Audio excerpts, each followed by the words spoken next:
1 for local news in Ottawa and the Valley. This is City News, now on 101.1 FM and 1310 AM. It's Monday, June 7th. Good morning. I'm Andrew Boyle. Right now in Ottawa and in Smiths Falls, under a heat warning, it's 24 degrees, but it does feel like 28. Here's what's making news in Ottawa and the Valley. One man in custody after a number of pedestrians were struck. This happened on the London, Ontario street last night. At least 4 people were killed. Here's City News reporter Laura Carney with the latest. People out enjoying a warm evening in the northwest end of the city when they were hit by a vehicle. London police say 4 people were killed and a 5th, a child, the lone survivor, remains in hospital in serious but non-life-threatening condition. This all unfolded around 8:30 last night. Police were called to the intersection of Hyde Park and South Carriage Roads for reports of pedestrians hit by a vehicle. One woman was pronounced dead at the scene. Another woman, a man, and 2 children were rushed to hospital, and now we know again that only person survived was a child. As for the driver, he's a 20-year-old London man. He was arrested a short time later without incident. He remains in custody at this time. No word yet on any charges. I'm Laura Carney. Now, a portion of Carp Road is closed this hour following a collision there. It involved an 18-wheeler and another vehicle. Ottawa firefighters, police, paramedics all on scene. Now, the 18-wheeler driver was taken to hospital with urgent but stable injuries. That is a man in his 30s. The other driver, a man in his 50s, declined treatment. Carp Road, though, is closed in both directions. That's between March Road and McGee Side Road. City News Time, 9:01, and now your forecast with meteorologist Jill Taylor. Heat warning continues. Hazy sunshine, chance of showers, isolated thunderstorms for the afternoon. The high 34 will feel like 41, 22 for the overnight low, and a chance of more showers, scattered thunderstorms for tomorrow. In fact, a higher chance, 31 feeling like 40. For today, the high 34. And right now in Ottawa and Smiths Falls, 24 degrees. It does feel like 28. Ottawa, Smiths Falls, in fact, the Valley, in fact, through much of southern Ontario as well. Hot, humid weather will dominate the first half of this week. Steps are being taken by the City of Ottawa to make sure people are able to stay cool, those especially who don't have air conditioning. Here's City News reporter Alex Gouge. Highs in the 30s along with humidex in the 40s are expected until temperatures start to cool down Wednesday evening. City News meteorologist Jill Taylor says we probably won't see record-breaking highs today at least, but breaks down what else is in store for this hot stretch. Becoming less humid by the time we get to Wednesday night. We will have some showers and isolated thunderstorms at times. Not all areas affected. It's kind of hit and miss. The City of Ottawa is also ensuring folks can get out of the heat today with 4 cooling centers operating from 11 a.m. to 7 p.m. The sites include the Plant Recreation Center, Hunt Club Riverside Park Community Center, Ron Colbus Lakeside Center, and the Pat Clark Community Center. Alex Gouge, City News. City News Time, 9:03. Anyone 70 and older who got their first mRNA vaccine on or before April 18th can now book their second shot on the provincial system. The expansion comes as the province nears a vaccination milestone that will be 10 million doses administered. More than 1 million people in Ontario have now been fully vaccinated against COVID-19. Ontario's incoming Chief Medical Officer of Health starts his transition period today. Dr. Kieran Moore will spend the next couple of weeks working with the current top public health physician, Dr. David Williams. Williams is set to retire at the end of the month.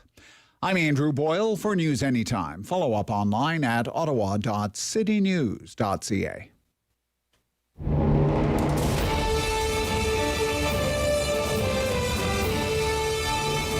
Separating headlines from hearsay. It's the Rob Snow Show on Rogers TV and City News. 101.1 FM and 1310 AM. As hot as it is, as muggy as it is, sticky and sweaty as it is, wouldn't you rather this weather than that mid-February stuff? Oh, how soon you forget. Yeah, good morning. Welcome to the Rob Snow Show on City News. We're all out, jam-packed between now and noon. So glad that you have decided to spend some of your morning with us. Usually this time of year, this could be a very quiet time in the news business. Not today. We already have lots of news today. I mean, here we are. We're all baking in the heat. The school year is almost over. More people are getting vaccinated. Maybe some people are making summer vacation plans, summer travel vacation plans. Would you be so bold? It's usually, in my experience, this time of year is usually a time of tuning out and turning off. Do you turn off the news for the summer? Check back with me on Labor Day. But I'm telling you, ladies and gentlemen, if you do that, if you're one of those people, you just want to tune it all out, I am warning you, you are going to miss a lot of important stuff. And that's why we're here every day at City News doing the Rob Snow Show, because we love doing this stuff. We love talking about the news. For example, this is a heck of a story this morning. Big front page story this morning, Globe and Mail. Bob Fife, Steve Chase. And I'm getting the feeling that the Trudeau government is really trying to find a resolution to the situation with the two Michaels being held hostage by the Chinese government. Hostage diplomacy. They're being held, don't forget, they're being held in retaliation for Canada's detention of a Huawei executive, Meng Wanzhou. Canada detained her at the request of the Americans because she is a wanted woman. Wanted by the U.S. Justice Department. Part of an investigation that predates even the Trump administration, actually goes back to the Obama-Biden administration. Accused of a myriad of crimes, accused of stealing trade secrets, bank fraud, violating U.S. sanctions on Iran. I mean, serious stuff. But anyway, she was making her way to Canada. The Americans caught wind of it and asked the Canadian authorities to detain her because we have an extradition treaty with the United States, and she's been slumming it, hasn't she? And her it's described in the paper as a $13.7 million Vancouver mansion. That is her prison cell. All the while, you can bet the best paid lawyers in the country fight her extradition to the United States. Meantime, Kovrig and Spavor are not living in the lap of luxury. They have been languishing in a Chinese prison for 910 days.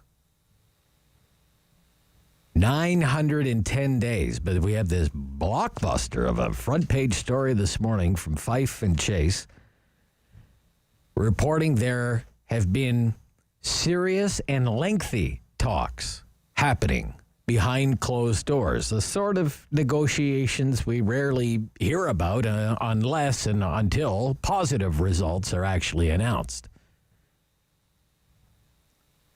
The report says our ambassador to China, his name, Dominic Barton, spent 3 weeks in Washington, D.C., quote, aimed at facilitating the release of 2 Canadians imprisoned in China, end quote. And if it does ever come to pass, and it's no sure thing, here's kind of how it could happen, according to this news report. The Meng Wanzhou side, the Huawei side, there would be a guilty plea. What is known as a DPA, a Deferred Prosecution Agreement. And if that sounds familiar, it's because we all had a crash course on deferred prosecution agreements during the SNC-Lavalin scandal here in Canada. But basically, Ms. Meng and Huawei would say to the Americans, we're sorry. We're sorry we violated your sanctions and stole your trade secrets and committed bank fraud. And all, for all of it, we're sorry, and we're going to pay a big fine. And in return, she would be released and allowed to return to China. And then, at some later date, so the Chinese government can save face, Kovrig and Spavor would be released. No sure thing, and far from a done deal. The paper makes that clear.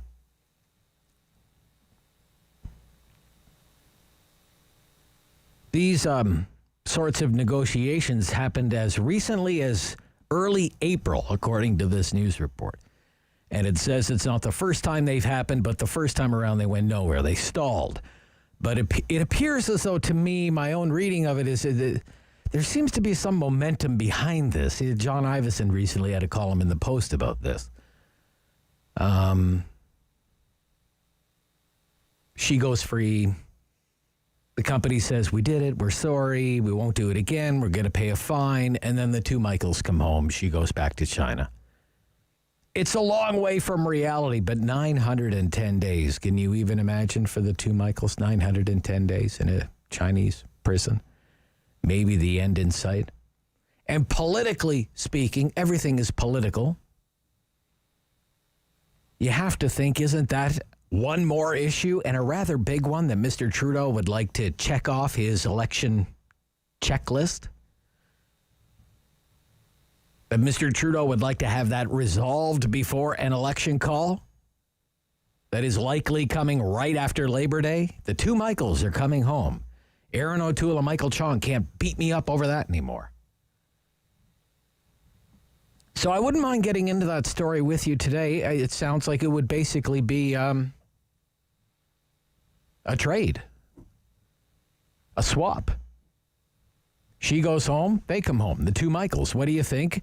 The Americans, this is the big thing. The Americans have to sign off on it. The U.S. Justice Department, according to this report. But if that's the end of the detention of the two Michaels in China, Meng Wanzhou goes home, the Americans are satisfied, everybody kind of gets what they want by the sounds of things. Is that okay with you? It's one thing I want to get into during our talkback hour with you this morning here on the Rob Snow Show. We do it every morning between 10 and 11 o'clock. Discuss, debate, argue about the big news stories of the day. And isn't that a big one? Hope for Kovrig and Spaver. 750-1310, the call-in line to participate during the talkback hour, 750-1310, 750-1310. Email therobsnowshow@ottawa.citynews.ca. Another big news story, as I mentioned, is the timing of the federal election. The Hill Times here in Ottawa, big write-up on that today. September, after Labor Day. Once the children are back in school, once people are tuned in again, once Canada's in a better place again, second doses are the norm instead of the rare occurrence that they seem to be right now. And life looks a lot more like whatever the new normal is going to be. The Hill Times quotes all sorts of experts, politicos. That's where the good money is on the timing of the election. The Liberals are said to be quite pleased with how their vaccination program is going, even though 93% of the country has yet to get a second dose of vaccine. 93% of the country has not had a second dose of vaccine. Smashing success. Liberal majority. Trudeau landslide. The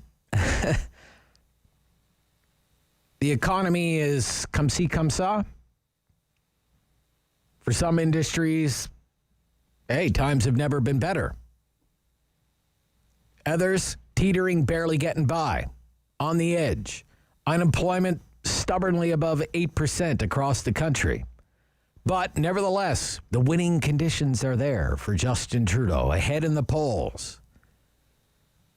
Looking ahead to September, in a better place come Labor Day. So shortly thereafter, what do? You go see the Governor General. Do we have one? Hey, who lives here now? I need you to call the election.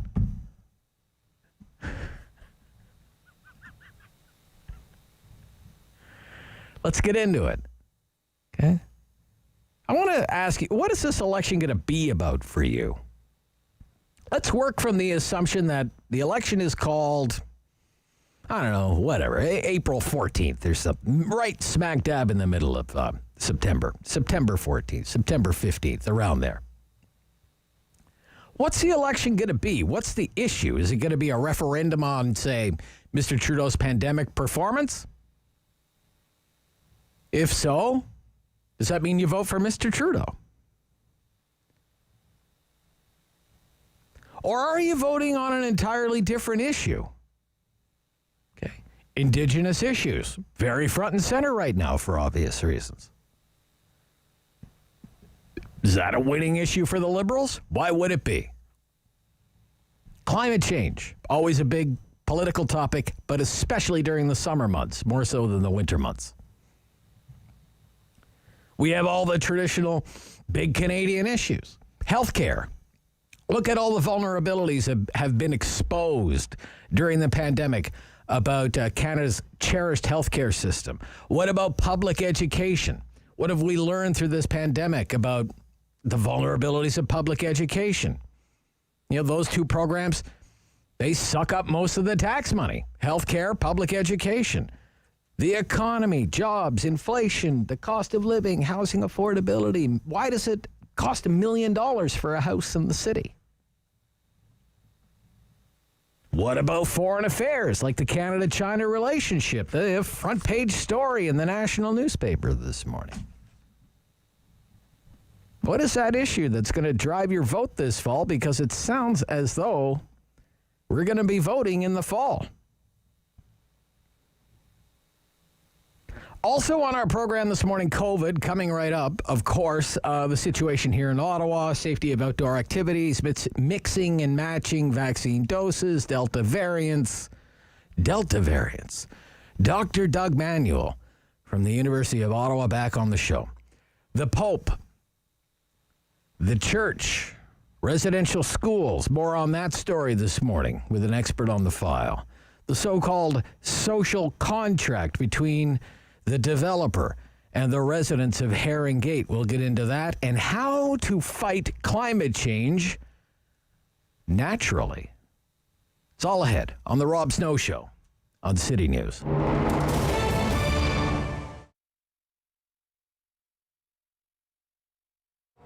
So the birth of absinthe was 2002, I think, 2003, and I was working at Urban Bistro, Happily, where Allium is now. And then the space where Holland Cafe was came up. It's on the corner of Spencer and Holland. And I spoke to the landlord, and there's a lot of interest from a lot of other people, but he and I just, got along super well, and he put a lot of faith in me. So Carmen Turner is his name. He gave me the lease to the place and really pretty much gave me all the equipment in the place. I was really lucky. I've been really lucky with landlords that way, actually, both my current landlord and Carmen Turner. Because if there hadn't been Carmen Turner, there wouldn't have been absinthe. So we were there for a few years and just sort of outgrew the place. And then now we're here. It's obviously been tough, and it's been tough for everyone. I mean, that's been the big democratic sweep of in restaurants and the hospitality and the arts that we were talking about earlier. It's like everybody's been impacted pretty much the same. From everybody that I talked to, we're down 80%. We're climbing out now. I think one of the saddest things is we went down to 2 employees from 25, and we're now at 4, and we're bringing 2 new people on this week, so we'll be at 6. So it's little steps. So it's been tough. It's I've got the most expensive clubhouse ever here, because some days you come and you don't do any business, but you're here. But I'm grateful for what I do have. I think everybody's optimistic now, not necessarily just about the vaccine, but about the vaccine, spring, being able to be outside. I think you're going to see a lot of pop-up things happen in parking lots and on sidewalks and all, and like that, rather than being actually inside somebody's commerce. I think we'd like to take it outside. I know my staff would. My staff like the outdoors now, all of a sudden, all 4 of us. 6 soon. But we'll be doing some business in the patio in the parking lot, and we have a patio out front. And I hope other restaurants and stores will do the same. I hope that they take advantage of the sidewalk and doing sort of guerrilla marketing and stuff like that, and really shaking it up a bit. You can find us at Absinthe Cafe at 1208 Wellington Street West in Hintonburg, and you can find us online at absinthecafe.ca.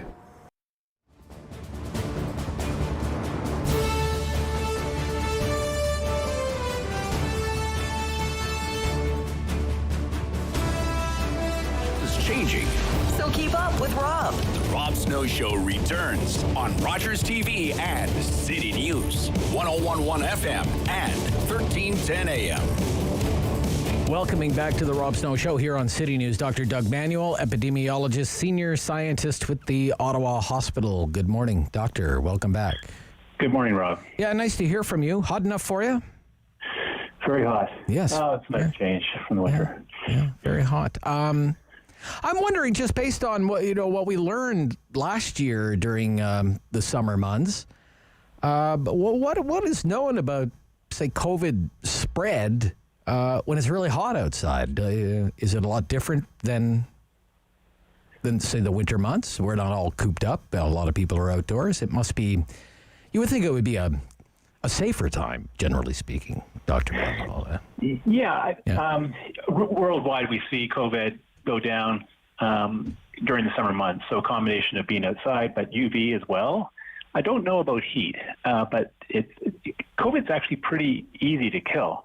It doesn't survive long on surfaces. It doesn't survive long in the sun. And so summer's a good time for us in terms of gives us a little bit of a leg up on COVID. Yeah.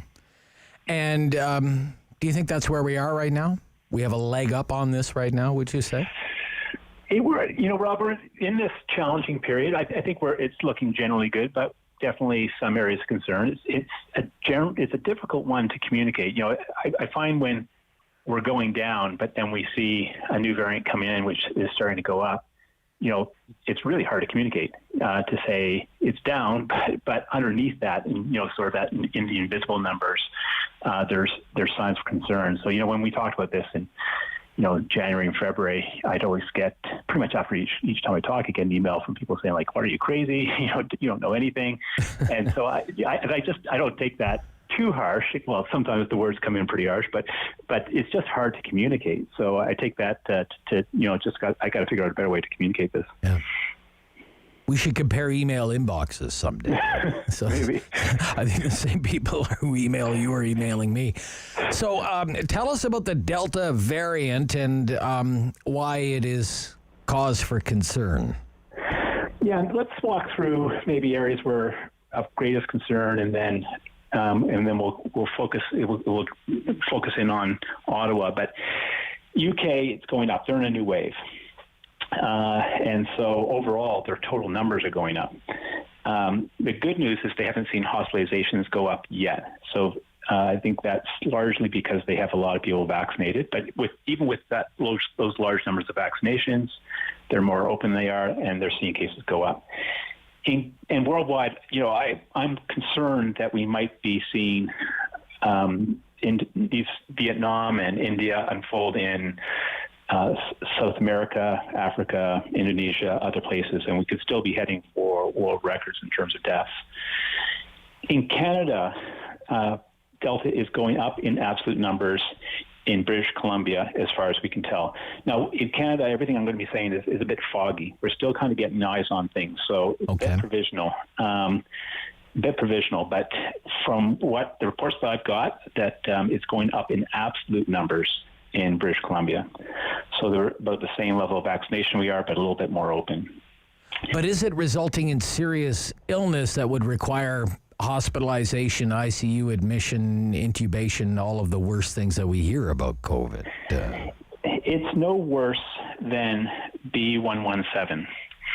And we still are, it's pretty foggy in that there's some reports that it could cause more hospitalizations, but in general, it's not more virulent or more serious. So it will be cases going up. And then, remember in February too, I was sort of saying I thought that deaths were going to continue to go down and hospitalizations may go up or down with B117. It turns out that deaths continued pretty strong. My beard's getting pretty long, and hospitalizations went up quite a bit. So if cases go up a lot, that will drive, and we saw it because we saw such a big wave with B117 with Alpha, we saw quite a few deaths and hospitalizations. If we can get our vaccination rates up for 2 doses, then we'll be in a good position with Delta. We are getting there.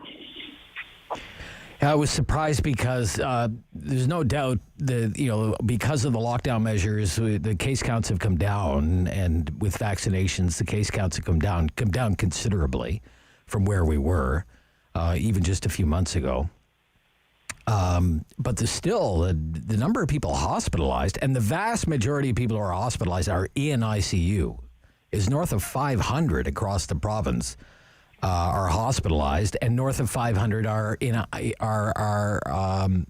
ICU, and several hundred are on ventilators. So that is still stubbornly high, it seems to me, given where the case counts are, Doctor. Well, the hospitalizations will take a while to come down. ICU admissions are pretty long. They can last weeks. Okay. So they will take a while to come down. But again, cautionary, because cases came down in February, March. And then we opened up. They never really dropped for ICU, and so the wave picked up at a high level of ICU, and then went from bad to worse. So keep that in back. We need to keep that in the back of our mind when we're opening up. Keep an eye on how many people are in hospital in case we see cases go up, hospitalizations go up. Okay.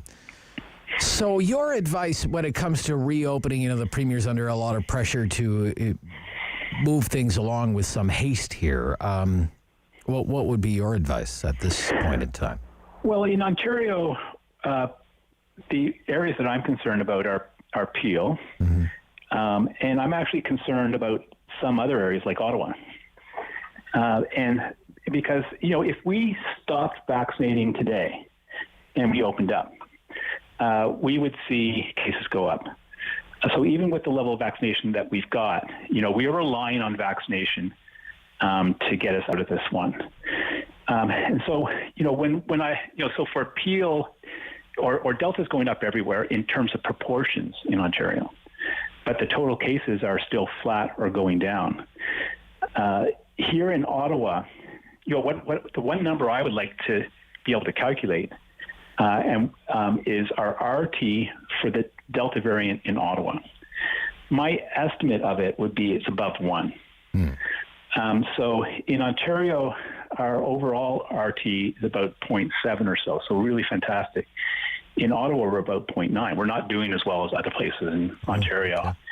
Our estimated RT, very fuzzy, for Delta in Ontario is slightly below 1.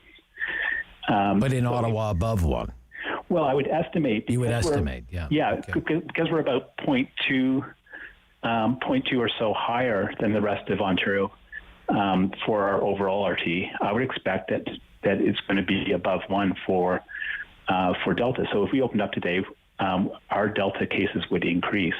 If we opened up in Ontario today, our Delta cases would increase. Our overall cases would continue to go down, but our Delta cases would increase.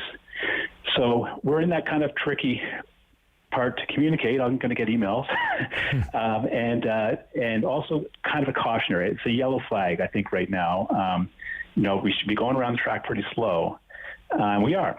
We're opening up slowly, and I think we just need to keep our eyes on this. We need to put as much vaccination as we can into the Peel region and other spots where Delta has really gotten hold, and we need to slow that down. We will not do well if Peel doesn't do well, or other spots that are higher in this with the Delta do well. We're all in this together. Okay. Thank you, Doctor. Always great to hear from you.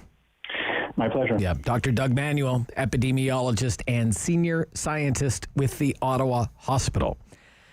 Ottawa City Councillor for Knoxdale-Merivale Ward and the chair of the Ottawa Board of Health, Councillor Keith Egli, will join me next on The Rob Snow Show on City News.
Local news in Ottawa and the Valley.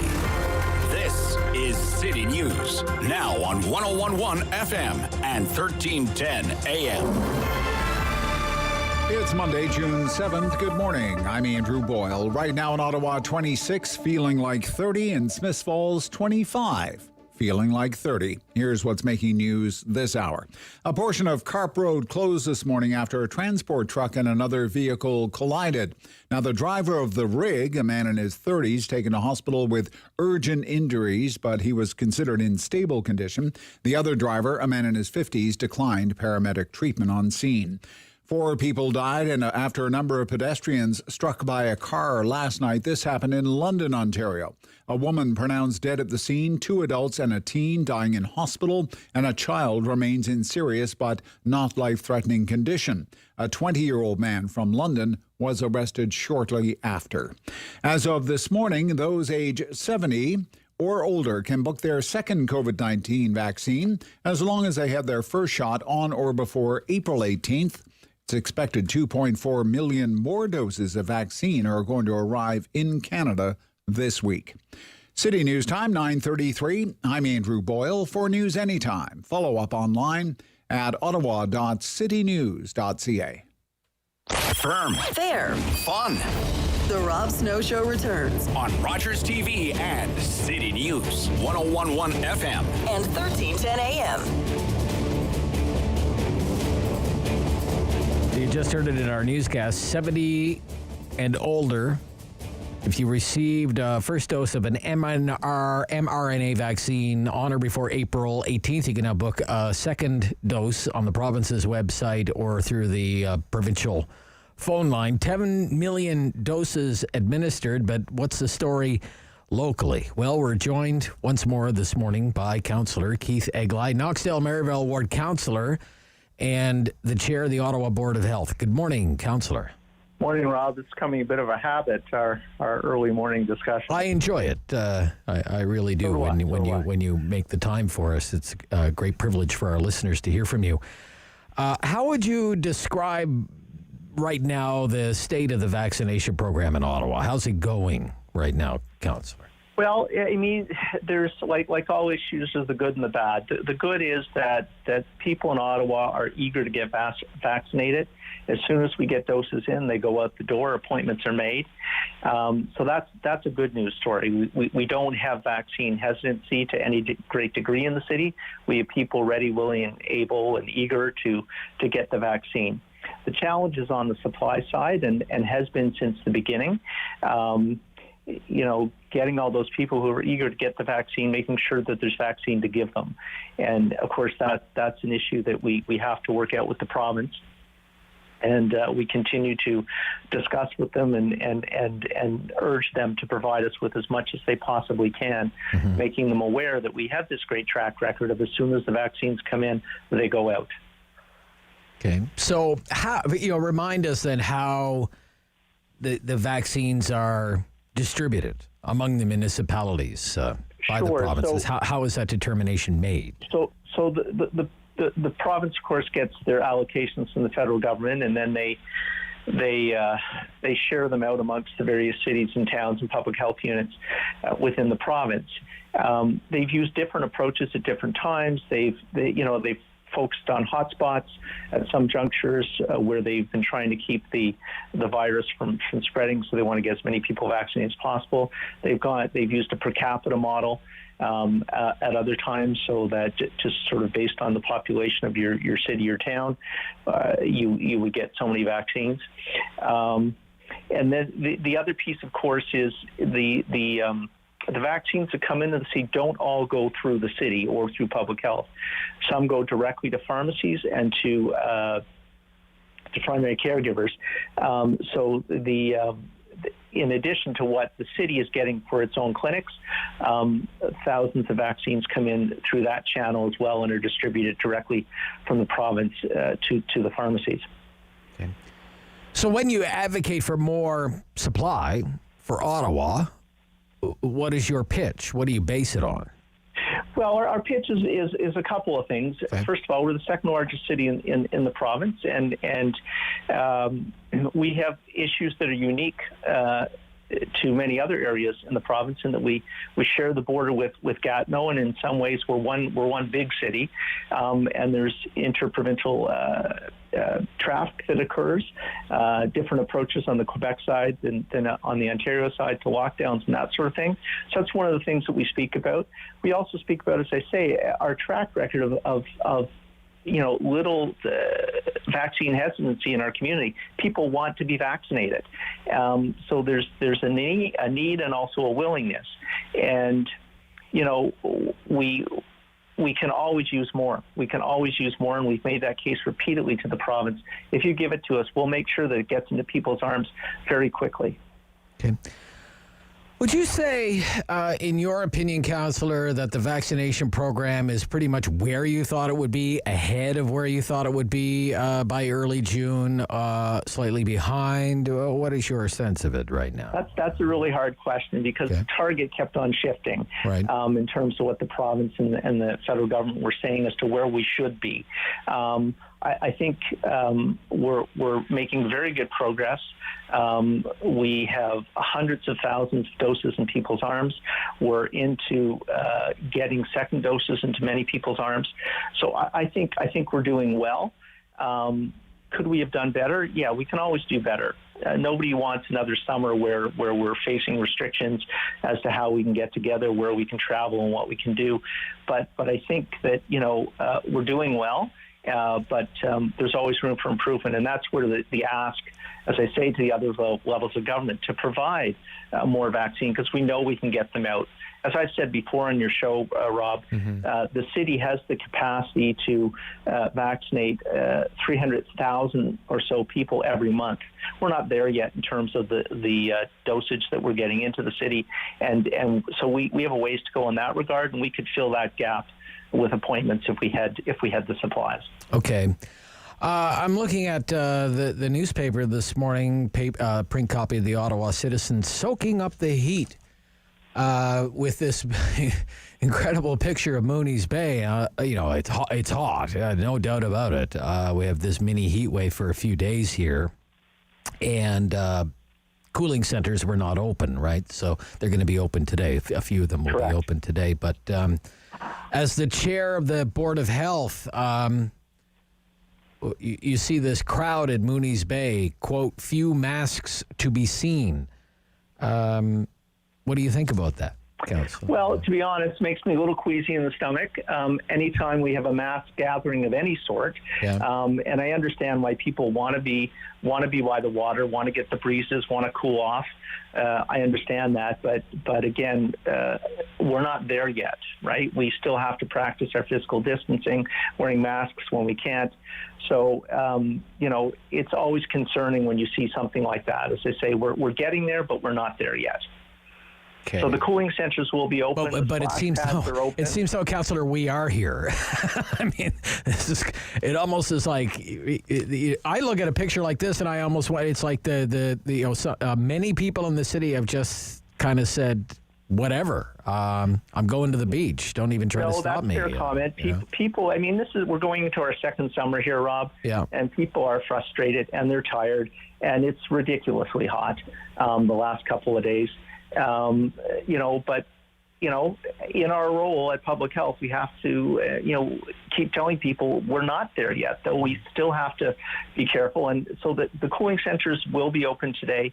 The splash pads are open. The beaches are open. There's a variety of ways for people to get access to cool off. And hopefully this heat wave will pass fairly quickly. But people still have to exercise caution even when outside. Because, again, we still have a lot of vaccines to get into a lot of arms. Yeah. I'm not even sure if the city beaches if the lifeguards are even at city beaches yet. Because it goes by a fixed... and you'll notice Councillor Brockington was speaking to this over the weekend a little bit as well. Yeah. There's concern when that many people get together.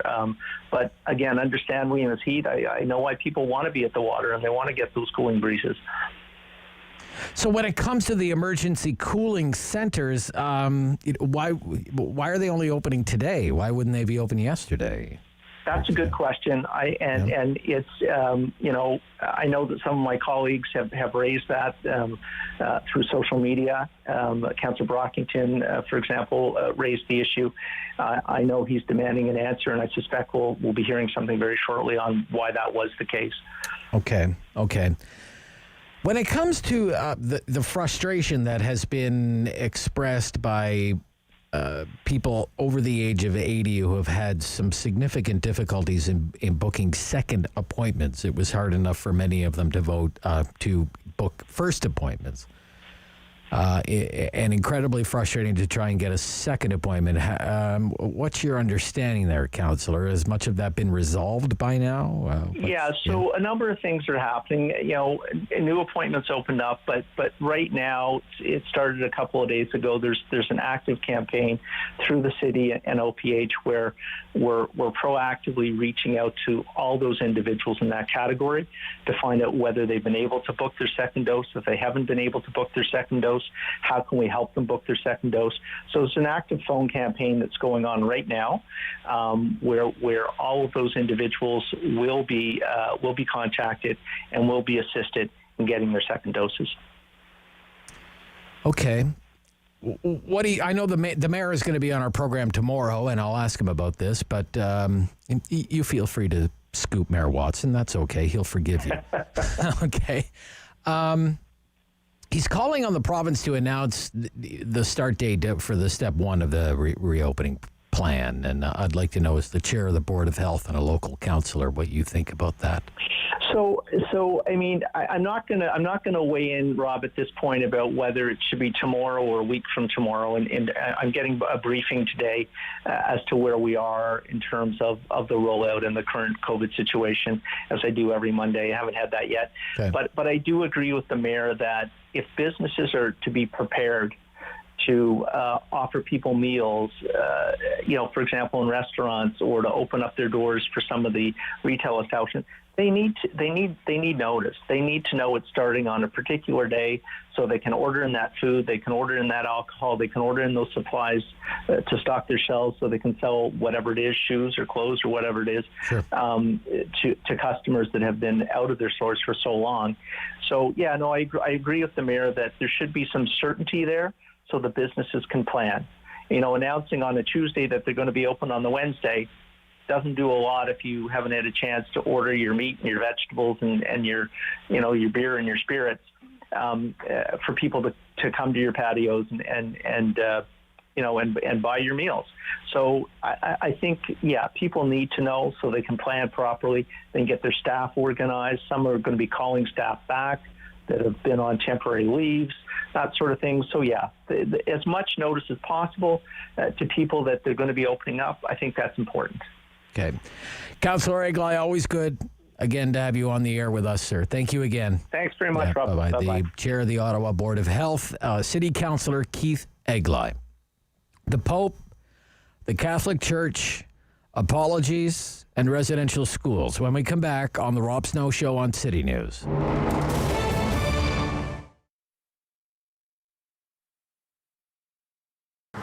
I always knew I was going to own my own business, and I've always wanted to have a store.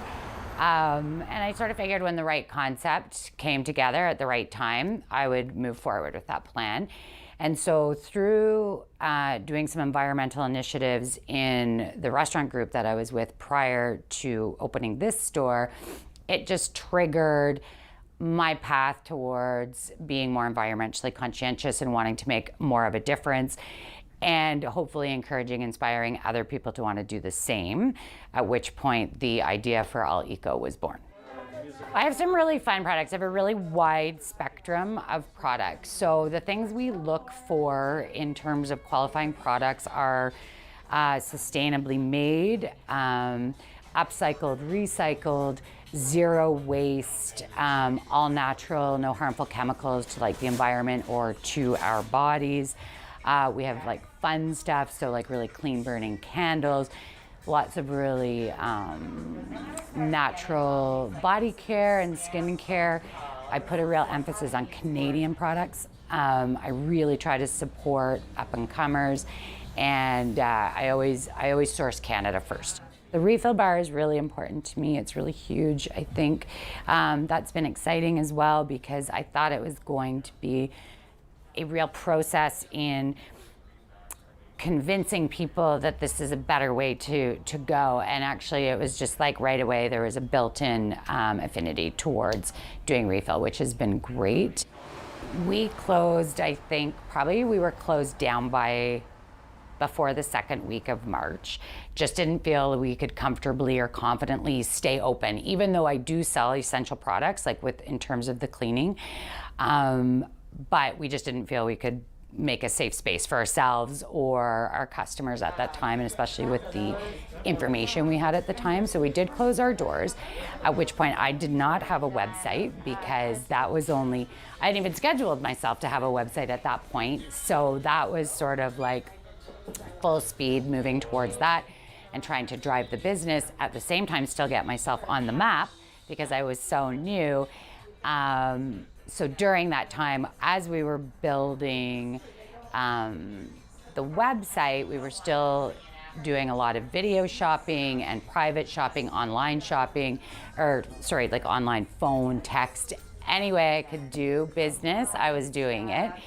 And there was really a nice show of support for my business during that time, which was really, really encouraging. And now, we are fully set up online too.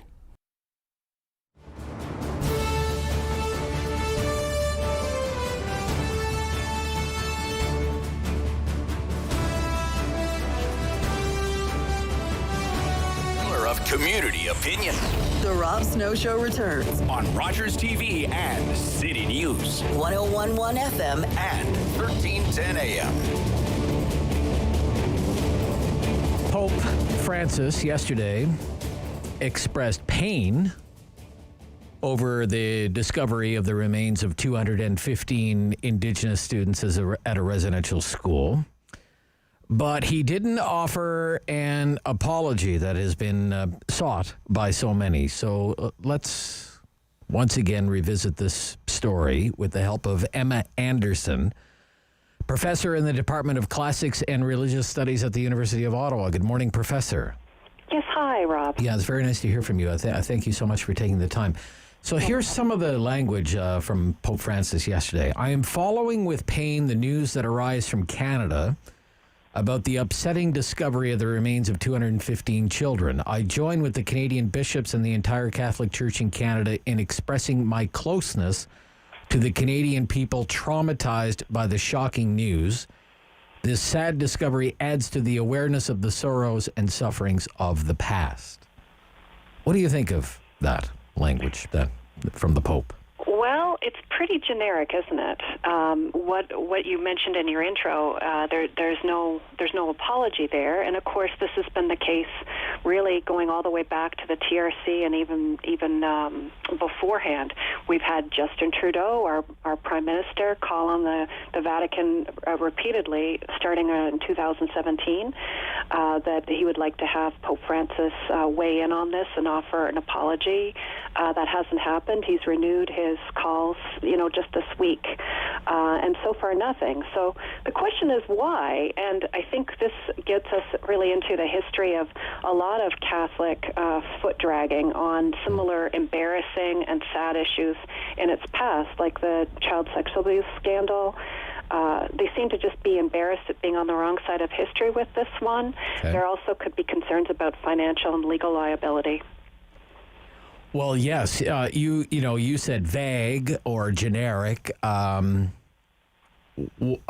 wonder if those remarks from the Pope weren't vetted by lawyers. It reads as though it may have been vetted by lawyers, Professor. It's entirely possible. What I'd really like to center on, though, with your permission, Rob, is the attitude of the Canadian bishops, because I think if we take a deep dive into the website of the Canadian Conference of Catholic Bishops, you'll find the language there even more kind of upsetting, unsettling, vague, but also kind of defensive, that it's even worse than what we saw coming from the Pope. For example, they say on their website, each diocesan bishop is autonomous in his diocese, and although relating to the CCCB is not accountable to it, they also say things like each diocesan religious community is corporately and legally responsible for its own actions.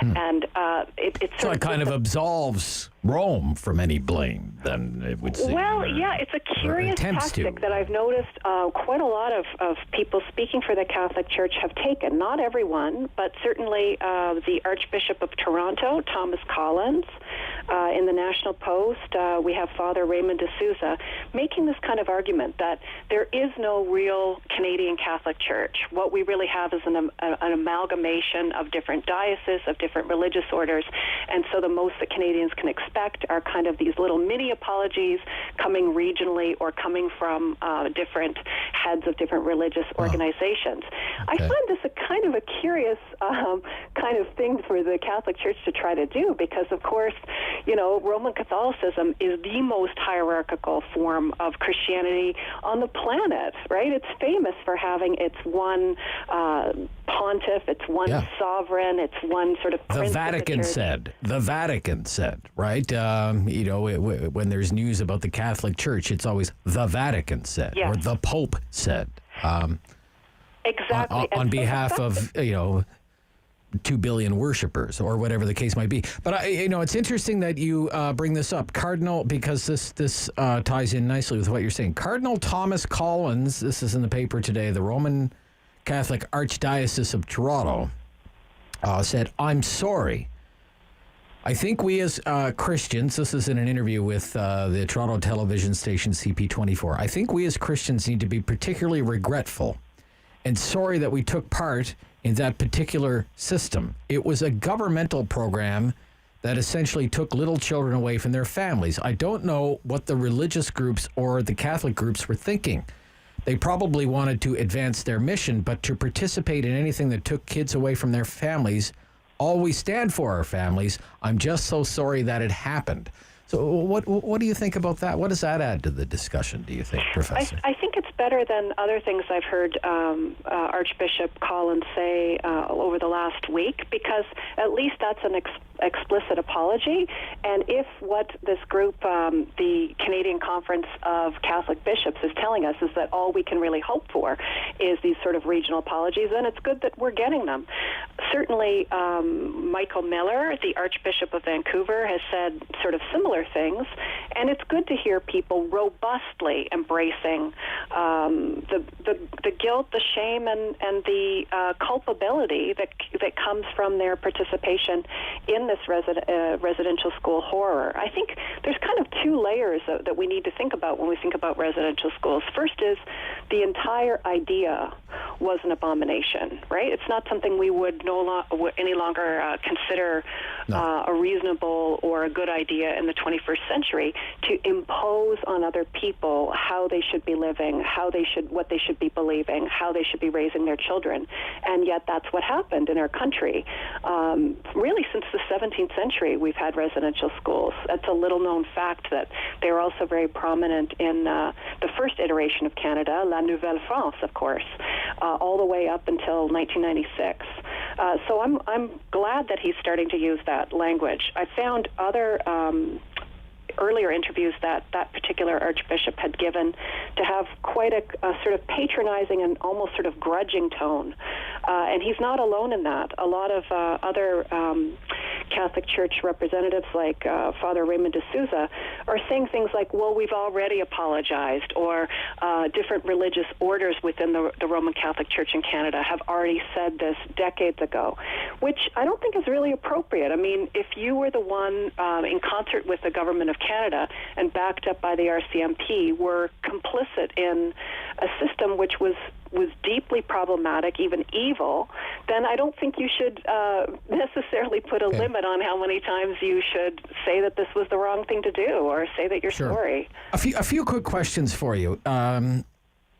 Cardinal Collins says it was a government program.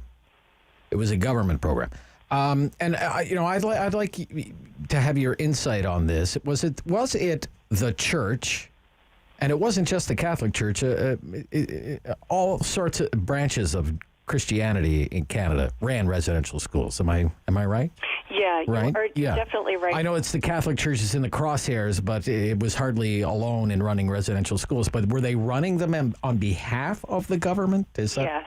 Yes? What we need to think of when we think about modern residential schools, particularly after 1920 when they became legally mandated, is we essentially have three big participants in the residential school system.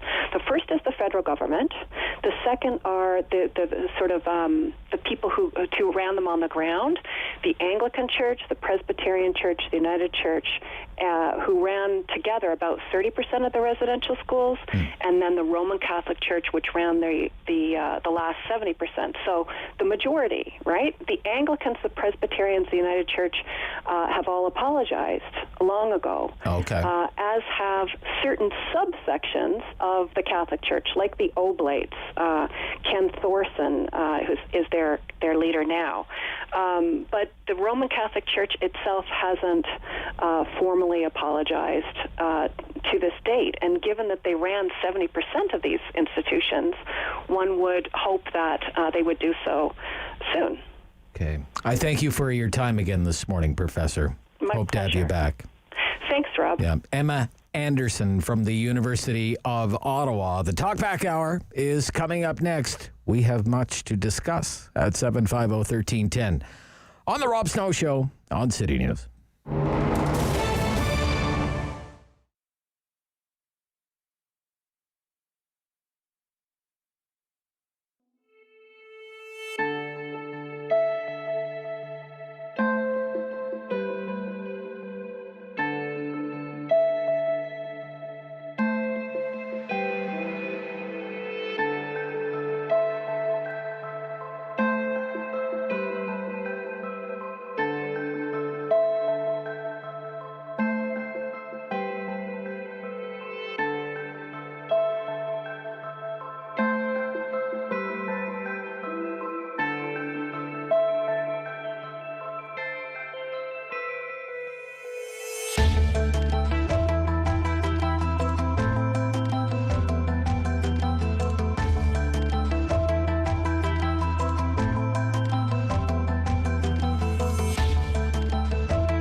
local news in Ottawa and the Valley.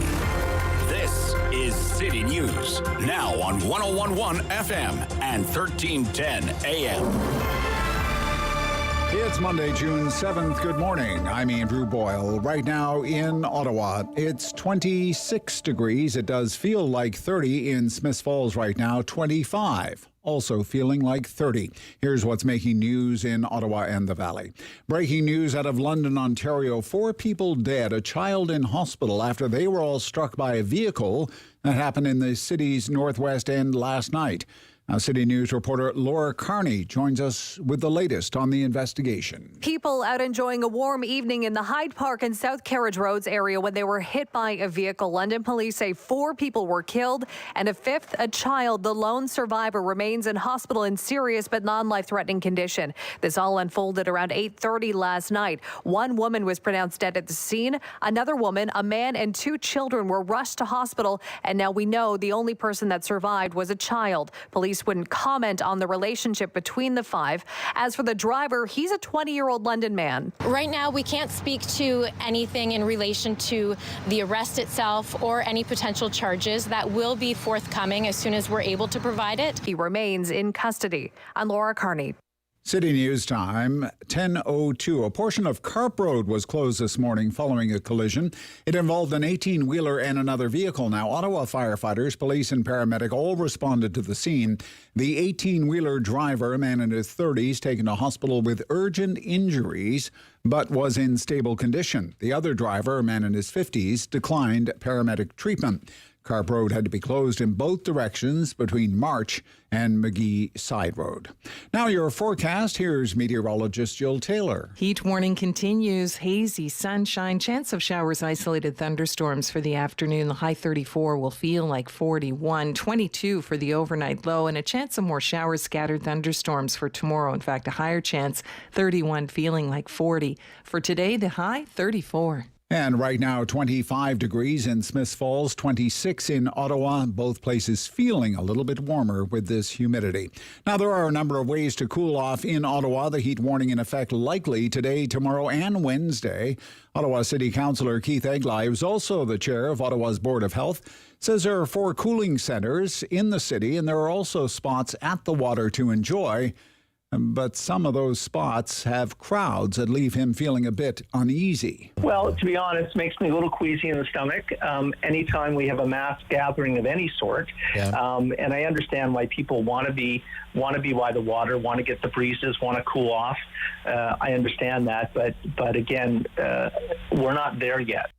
Now, Egli tells the Rob Snow Show it is always concerning to see something like that, crowds at a beach. Egli says we are getting there in the fight against COVID, but we're not there yet. Certainly making a lot of progress, though. We have the latest numbers for you from the province, reporting 525 new cases of COVID-19 today.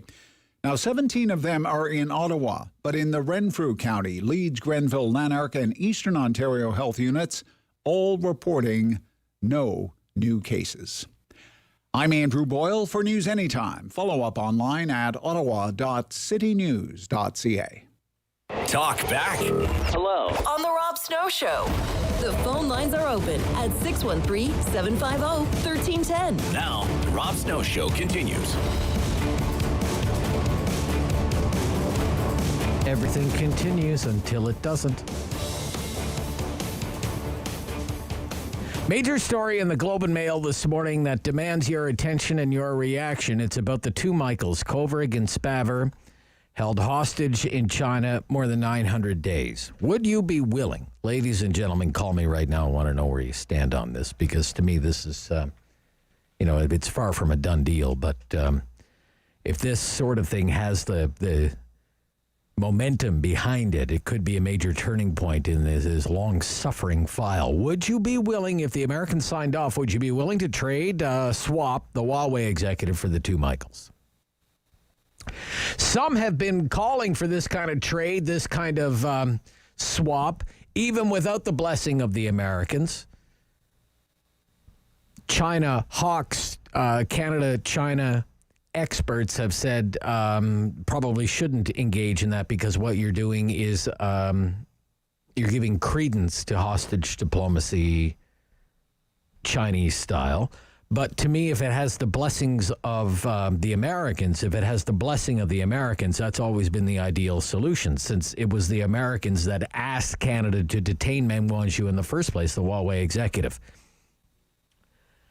Here's the story. Front page, Globe and Mail this morning here. Headline, Canada held secret U.S. talks in bid to free pair jailed in China. Envoy Dominic Barton's mission included meetings around a possible legal deal for Meng Wanzhou. And I mean, making the rounds. My goodness.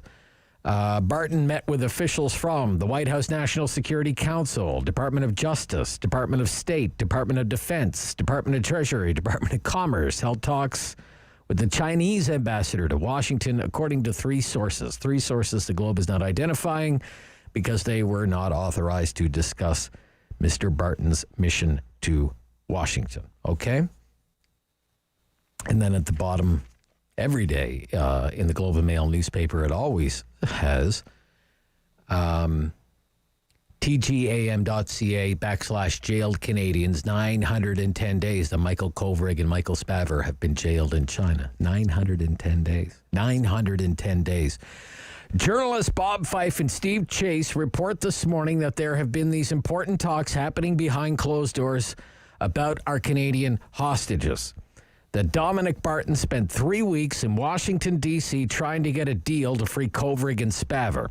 So here's what my understanding after reading this report several times this morning. Here's what could happen. Best case scenario.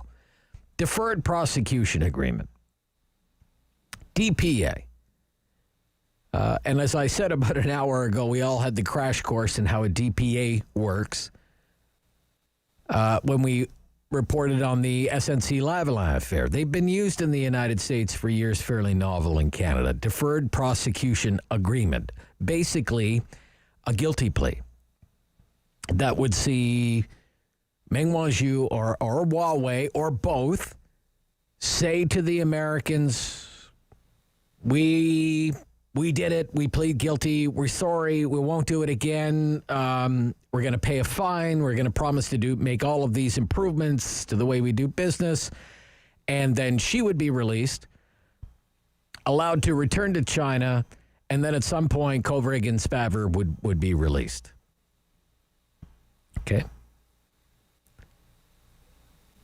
And it would all have the blessing of the United States Justice Department. That's a very important thing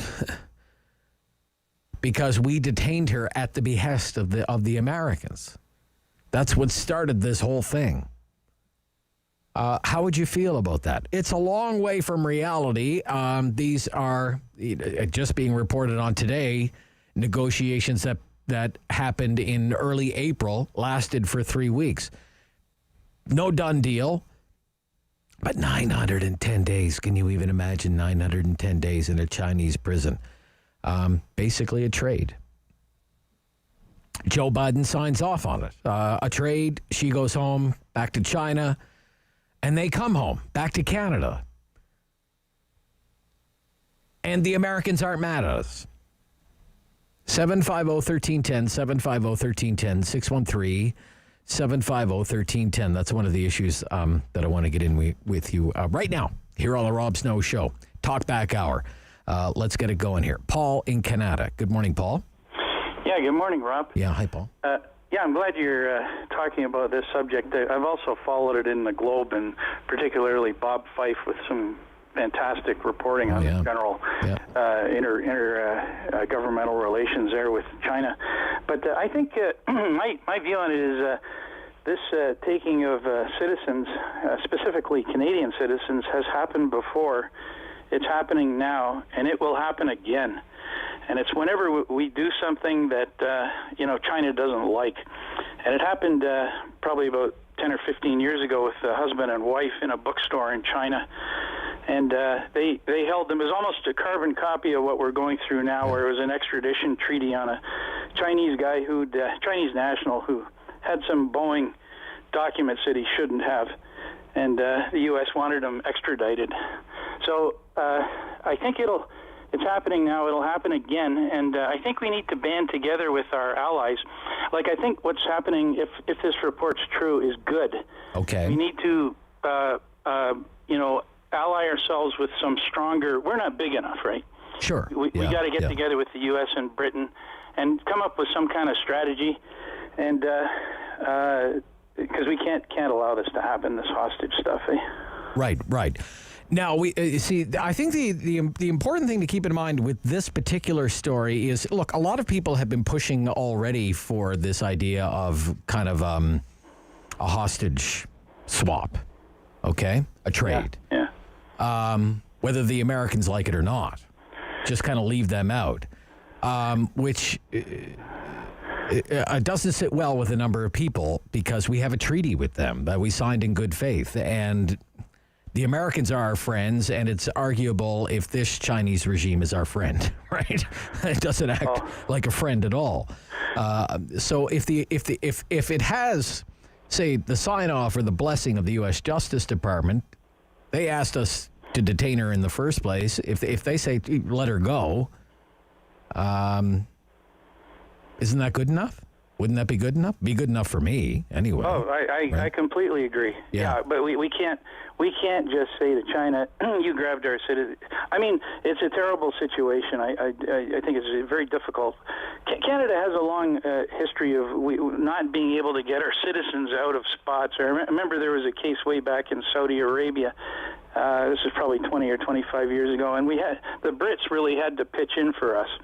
And so I think, again, I think this scenario, according to what I haven't read the Globe yet today. I'll take a look later. But sure. To me, we got to get the U.S. on board.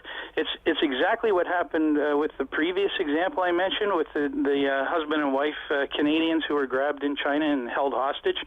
It was an extradition treaty, and he negotiated with the Department of Justice to return to the U.S.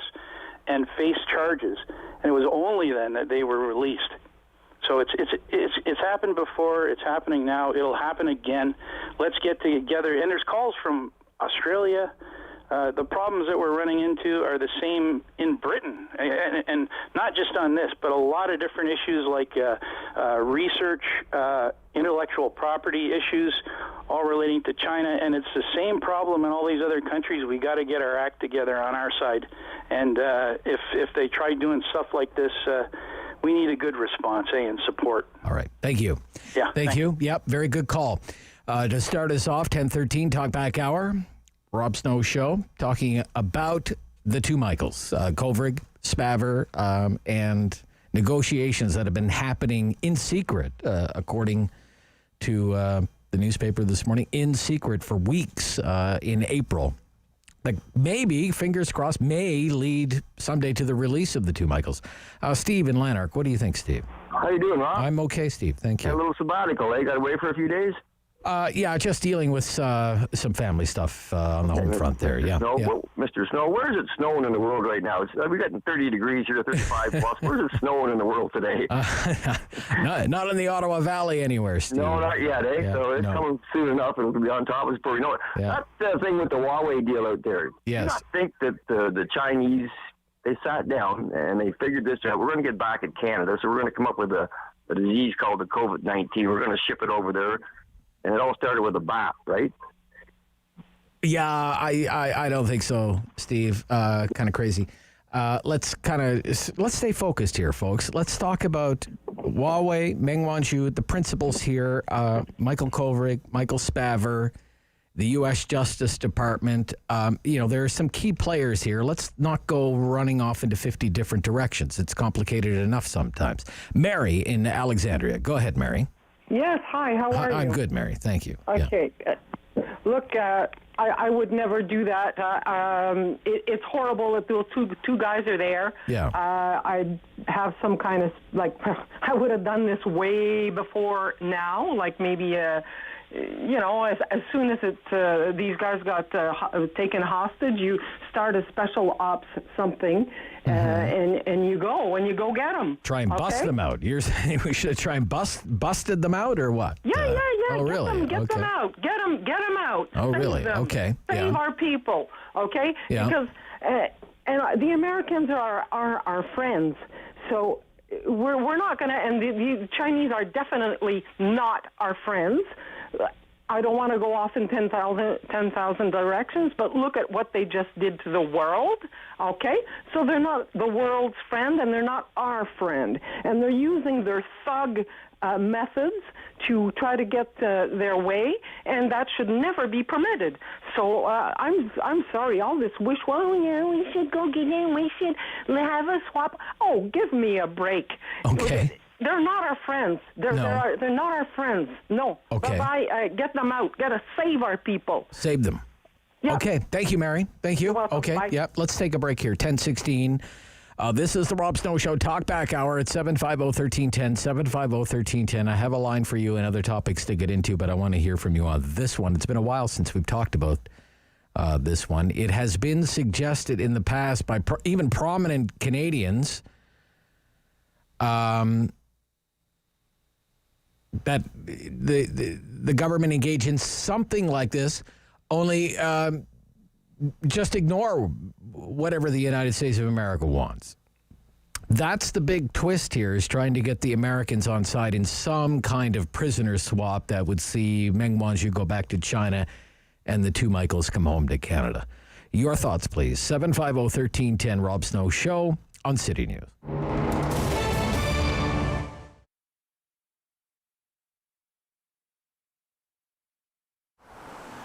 It's a space that needs to be lived in. It's a space that people, have to have an experience of more than just art on the walls. I think, yes, the art on the walls is fun, and it's fun to walk around and see all the beautiful things, and the way Dominic and Edith have curated the gallery is certainly something worth seeing. But coming by and asking questions, again, to Dominic's point of view is, interrupt him, ask questions. I'm here on most of the days too. We have Luce that comes in, Nancy that comes in. So yeah, we have quite a few opportunities for people to come in and see the process, and of course ask a few questions.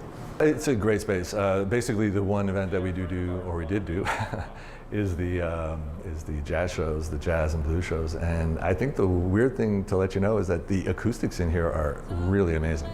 I think that was the first thing that blew me away when we started doing shows, or when I was helping out with the shows. The other part of the business too is we do rent it out for special occasions too. So a few weddings, birthday parties, product launches, that kind of thing. So they're also a lot of fun. We do have one artist that's from the States, but of the 30 odd artists, the rest are from either Quebec, Ontario, and one beautiful woman from BC. It's definitely part of the philosophy to maintain and canvas and show the beauty that we have in our backyard. You have the very, very strong personalities in Edith and Dominic, of course. It's wonderful to see how that actually balances out in the rest of the gallery. Without necessarily being, an objective, we basically have half female artists and half male artists in this gallery. I can't say it's anything more than choosing the best people, and that's just the way it is. And I love that. I think it's great. You go through here and you're like, wow, it's all pretty cool. And yep, it's half are women and half are men. It's cool. Like everyone else, we didn't know what to think, right? It's overwhelming at first. You just know that things are closed. And now you're trying to figure out what you do during that downtime, which I think everyone did. And I think in March, the first close, the first shutdown, it was a lot of actually recuperating and resting and not worrying too much on the spot. It's running a gallery is a bit like running a marathon with sprints. So there comes a time where, it's actually nice to just take a break. And then you wake up and realize that, okay, now it's time to wake up and deal with this new reality. From my perspective anyways, I think a gallery can be overwhelming, and I like to make it fun. So you're going to come in, I'll ask you questions, I might even joke around with you. The most people come here, they're not really going to buy art, but they could have a fun time and talk about it, right? And one of the things the gallery does offer is for local purchases, we'll be happy to drive it to your house and hang it for you.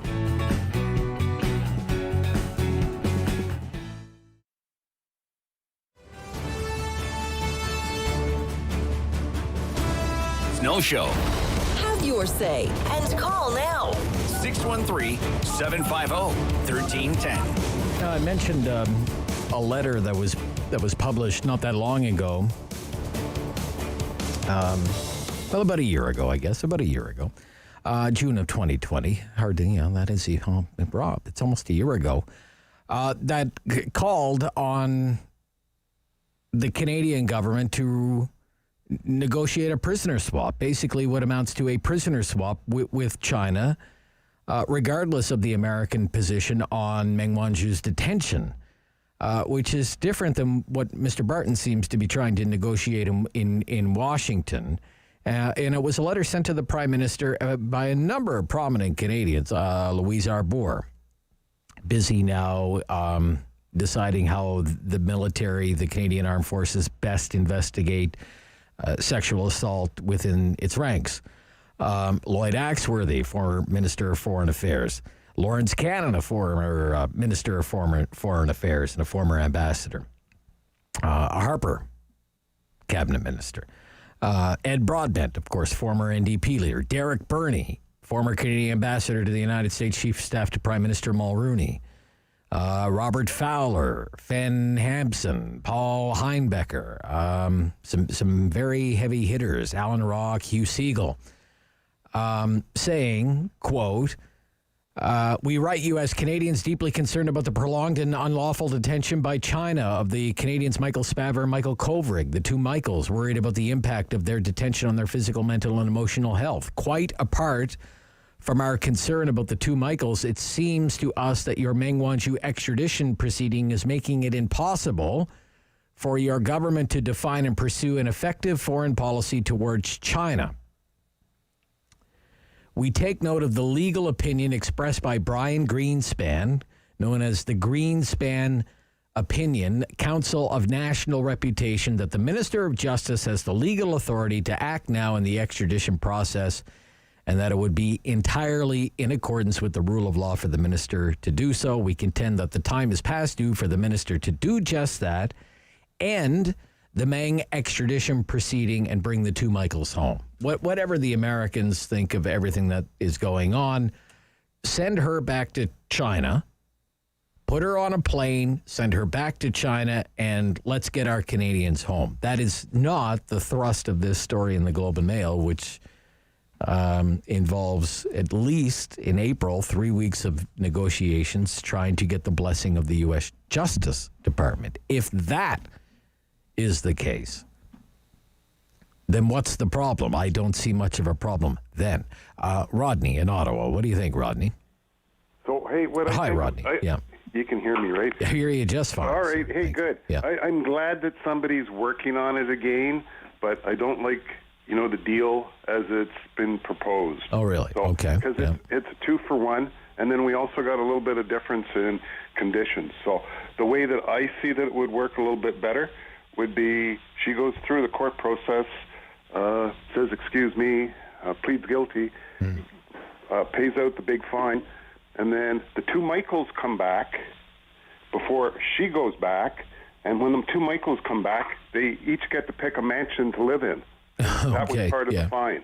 That might balance things out a little bit for living conditions. Okay. All right. Thank you. Thank you, Rodney. Good to hear from you. Every single phone line available there. I mean, to me, it's a blockbuster story.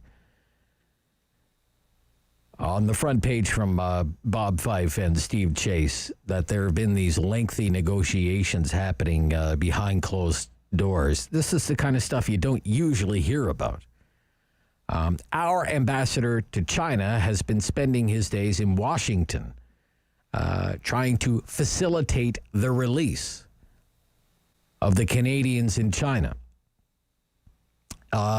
Again, nothing official, but here's how it could happen.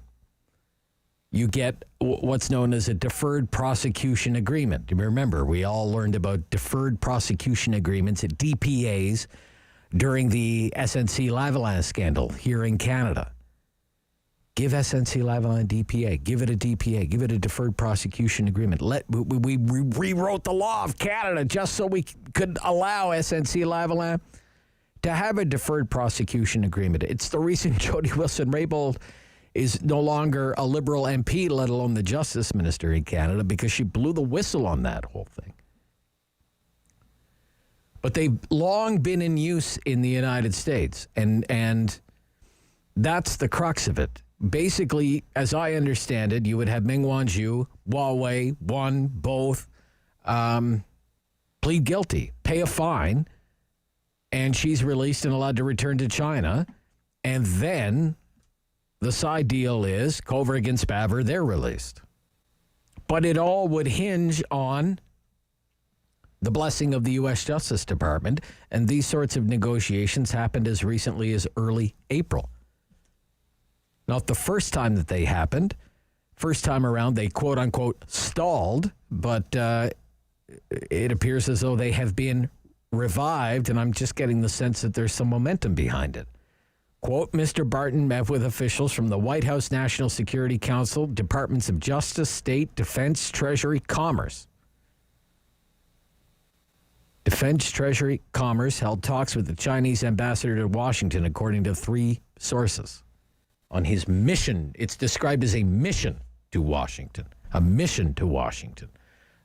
David in Ottawa. David, what do you think here? David? Hi there, Rob. Yeah. Couple of things to say. First of all, these 2 Michaels shouldn't have to wait another 900 days or 90 days or 9 days. Okay. They've long suffered. I'm sure their physical and mental health has suffered greatly, although I'm sure we'll amaze ourselves and pat them on the back and see how wonderfully they've survived it and all that kind of stuff. There's also the fact that these are not the only 2 Canadians being held in China. These are the 2 most prominent. Right. Right. Okay. Now, there's also the whole political thing with Huawei. Trudeau still hasn't come out and told Huawei they're not in contention for our G5. Yes. And I'm sure that's got someone in the middle. You know, I almost think, and his government certainly should have made its position known on 5G and owed our Five Eyes allies certainly a decision on that. But the fact is, in this country, when it comes to telecom, Bell, Rogers, they've all made that decision for him anyway and have said that we're not going to use Huawei gear. Yeah, but he's afraid of what implications that will have. Yeah, and it's a whole ball of wax. It isn't just Ming versus the two Michaels. There's all the international things. I've often said to friends talking that, hey, listen, we're concerned about trade with the Chinese. We can trade with other countries who can offer cheaper prices than some of the European places. There's lots of other places we can deal with. I'd say start the buggers out. They need our food more than we need their paperclip products. Okay. All right. Thank you, David. Okay. Yeah, good to hear from you. We are halfway through the Rob Snow Show Talkback Hour with a phone line for you here on City News. The Rob.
on 101.1 FM and 1310 AM. It's Monday, June 7th. Good morning. I'm Andrew Boyle. Right now in Ottawa, 28 degrees. It feels like 33, 27 in Smiths Falls, feeling like 32. Here's what's making news at this hour. Another step in the right direction today with COVID-19 numbers in the province. 525 new cases. Now, there are no new cases reported by the province in 3 of our local region health units. Neither Renfrew, Leeds, Grenville, Lanark, nor Eastern Ontario have any new cases of COVID reported today by the province. Ottawa has 17 more cases. The numbers come from just over 15,000 tests that were completed. The positivity rate actually up a bit from Friday at 3.6%. We are under a heat warning for those who do not have AC in their homes. There are 4 cooling centers opening up in Ottawa about a half an hour from now at 11 o'clock. They will be open until 7 o'clock in the evening at Plant Recreation Centre, Hunt Club Riverside on Paul Anka, the Roncolba Centre on Greenview, and the Pat Clark Community Centre on Helmont. Minister Catherine McKenna says Ottawa needs to be the greenest capital in the world. And to that, the Minister of Infrastructure making an announcement in the city this morning that will help convert the entire OC Transpo fleet to electric by 2036. Winning bid for the first to cross Ottawa River by zipline came in on Friday for $27,000. The bid was made by Valerie and Charles Amon Turpin, representing their company, Verval. The winning bid will be donated to several local charities. City News Time, 10:32. I'm Andrew Boyle. For news anytime, follow up online at ottawa.citynews.ca. Talk back. Hello. On the Rob Snow Show. The phone lines are open at 613-750-1310. Now, the Rob Snow Show continues. So I've just been doing a little digging into this breaking news because this is a big announcement. We're going to talk about it with the mayor tomorrow. So there's this federal entity with a not-so-stellar track record, the Canada Infrastructure Bank, which was one of the great ideas early in the Trudeau mandate, the very first Trudeau term. Hey, we're going to do this Canada Infrastructure Bank. We're going to try and leverage any investments that the government makes. We're going to try and leverage funds from the private sector and to invest in infrastructure, thus the Canada Infrastructure Bank. But it's never really worked out that way. There's really no involvement from the private sector, big institutional investors. You think Onyx or the Ontario Teachers Pension Plan or OMERS or anything like that. So it's basically just a big pile of government money that they go from municipality to municipality, or liberal-friendly riding, or riding we need to win, to the other, and make big, grandiose announcements. And today it's Ottawa's turn. The Canada Infrastructure Bank will invest up to $400 million to support OC Transpo's adoption of 450 zero-emissions buses, otherwise known as ZEBs, zero-emissions buses, electric buses, by the year 2027. So that is, they must have come down in price. I'll tell you what. I don't believe this. $888,000 per bus, okay? Now, I looked into this. These are 40-foot battery electric buses and required charging infrastructure for entry into service 2023, okay? Now, I looked into this the last time this was making news because summer before last, I believe, summer of 2019, if I'm not mistaken, the city council approved spending $6 million to buy electric buses and the charging stations to go with it. And it was 2 buses for $6 million. 2 for $6 million. Okay. In other words, $3 million a bus. Whereas a similar diesel bus, like the Nova buses that are part of our fleet, brand new, cost $600,000 for a diesel bus.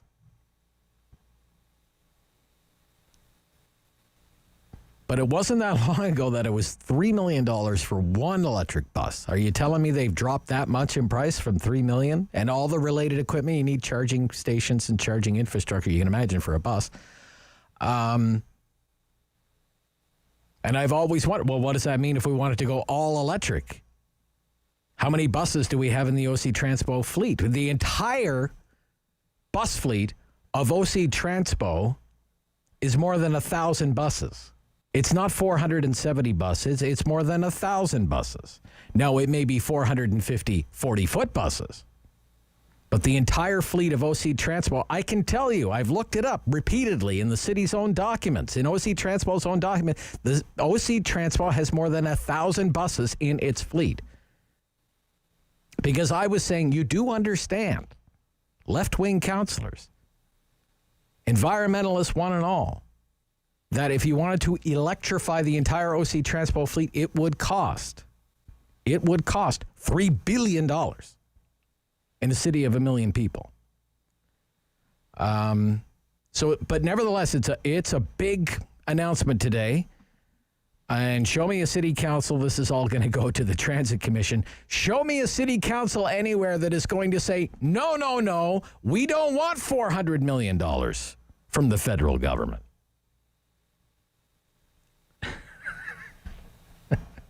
Well, actually, we have done that and press reset buttons on light rail projects. Matthew in the Almont area. Matthew, sorry, I got a little off track there. Trying to keep track of the money, you know? Yeah. Electric buses, Matthew. Here we go. Electric buses. Okay. On the Mengwanju so-called prisoner swap to get the two Michaels home, if the Americans sign off on it, do you really have a problem with it? No, I'm with you. I think if the Americans give it the thumbs up, like, let's just get those boys out of there. Like, it's ridiculous. Yeah. It's taking this long. Honestly, it's over 900 days. If we had any back, would have got out by now. So, like, let's just take the deal. Let's get the boys out of there, back home, and, maybe if it does happen again, like everyone keeps saying, like, oh, this is what they do. Well, like maybe it'll happen to a country that actually has a little bit more backbone than we do, because, 900 days and we can't get those guys out. That's ridiculous. Yeah, 910 days. 910 days they've been languishing. I use that term, languishing in a Chinese prison somewhere. Well, and in the meantime, she's living in it says in the Globe and Mail, the house she's staying in Vancouver is worth $13.7 million. Must be a heck of a place. Yeah, and they're in a jail cell with the lights on 24/7. That's right. Like, yeah. That's enough. Like, just take whatever we can get those guys back. Okay. Don't deserve that. All right. Thank you, Matthew. Yeah, good call. I also wonder, because it's all over the news media as well, all kinds of election speculation that, the next date on the calendar that's looking good is sometime after Labor Day, so sometime, middle of September. And we see Mr. Trudeau with the kind of election checklist, the pre-election checklist. These are the things that I want to do before we call the election, and maybe this is one of them. Free the two Michaels, and certainly a noble cause, but aligned with election politics as well, because the Conservatives have been hammering the Trudeau Liberals for their record on the Canada-China file. The Conservatives have been, especially under Aaron O'Toole, have been talking about the rules-based world order, where Canada is going to fit into that, and who Canada should be in line with, given the current obvious soft spot that the Liberals seem to have for this regime in China.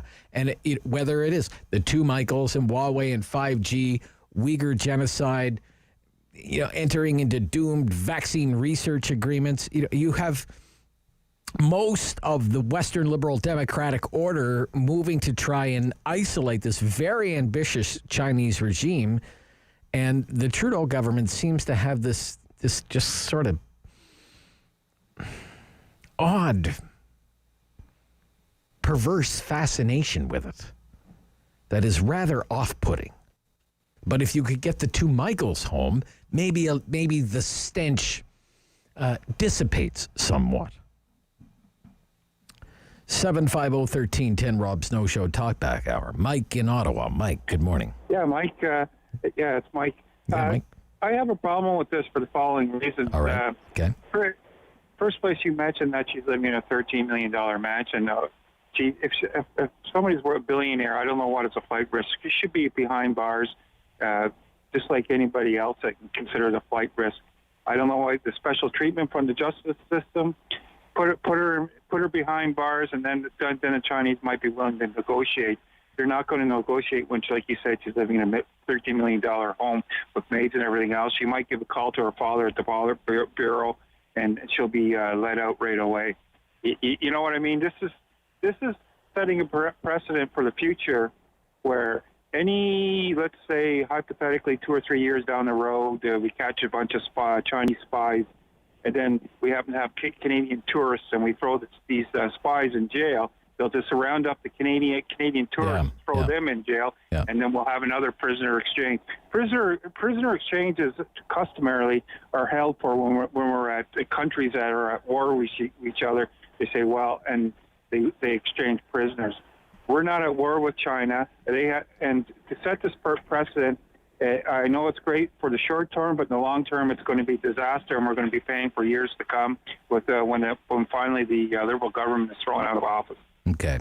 Yeah, this is what Michael Kovrig's wife has been saying. The way things are right now, with the status quo, with the way the two Michaels were detained for this reason, because Canada was fulfilling, say, an obligation under an international treaty. It really shouldn't matter what the Americans think or what the Americans do, because right now, as it stands, no Canadian is safe in China right now. That's been her point all along.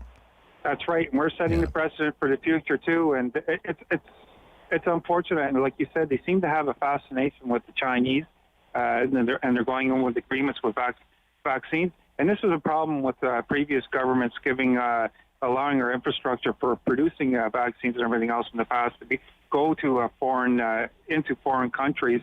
That should have been also considered an national security issue. We should have all these capacities for manufacturing, because if our trade routes are cut off, we do not have these supplies for our own country. And now it's all starting to come and bite us as the proverbial derriere.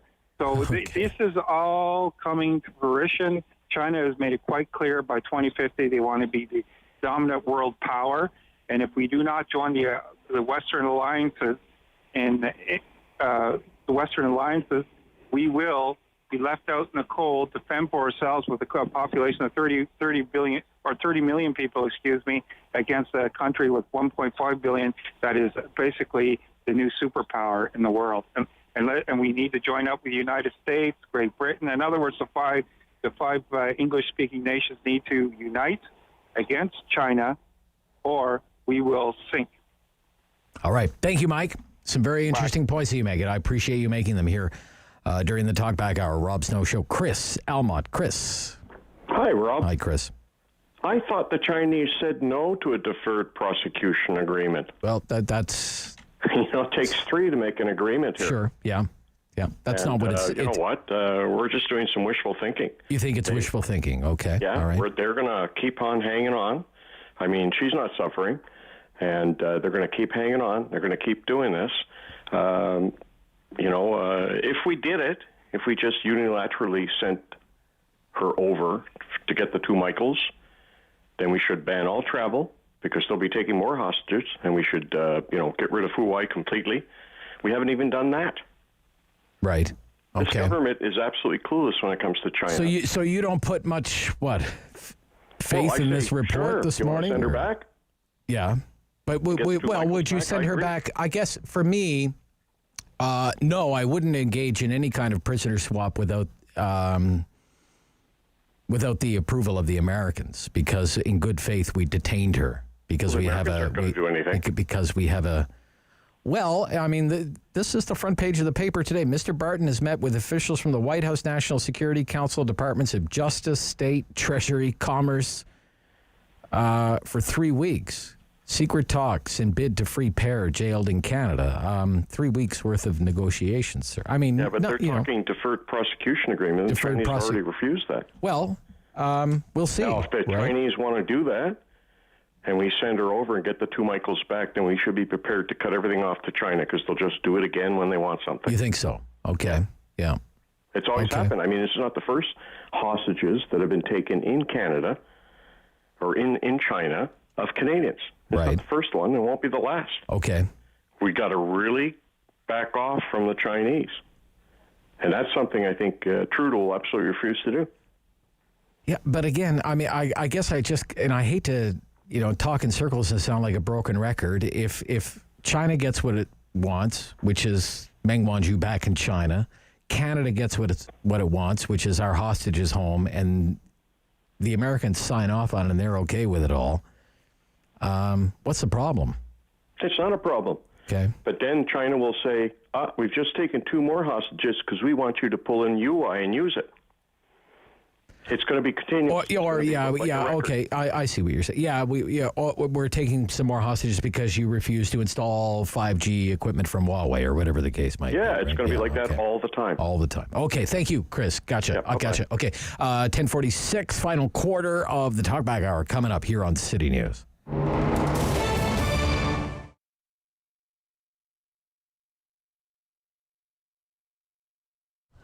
The food cupboard started about 25 years ago.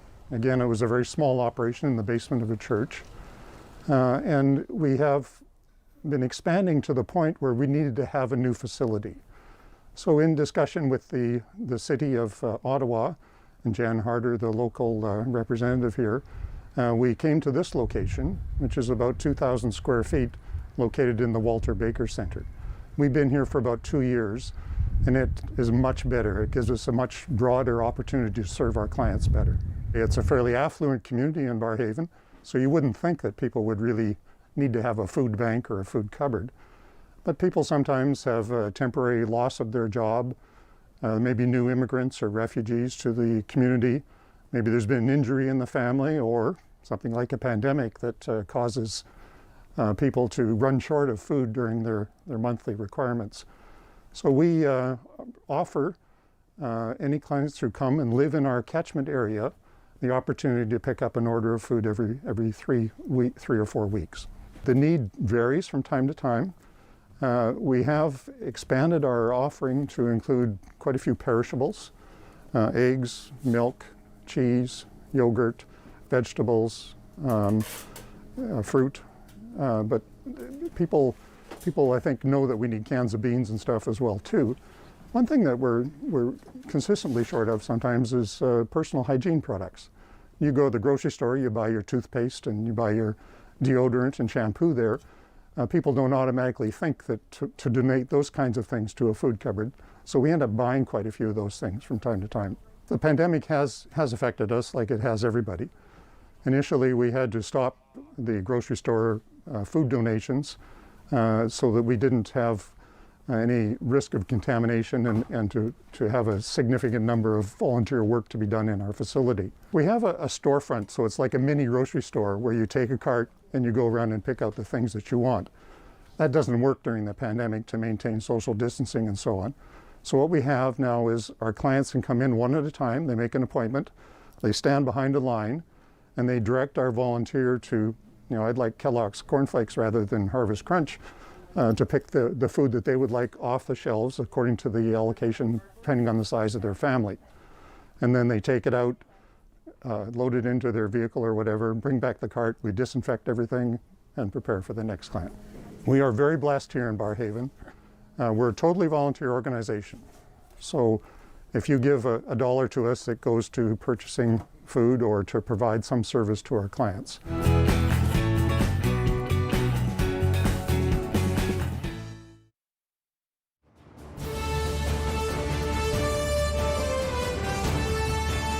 On the Rob Snow Show. Have your say and call now. 613-750-1310. So, final quarter here. I was reading through the letters to the editor. I'm still one of those people who does that. Letters to the editor. I don't I don't do the TV guide, though, in the newspaper. Still don't understand the reason for this page in the newspaper. Who reads this? Do you read this, David?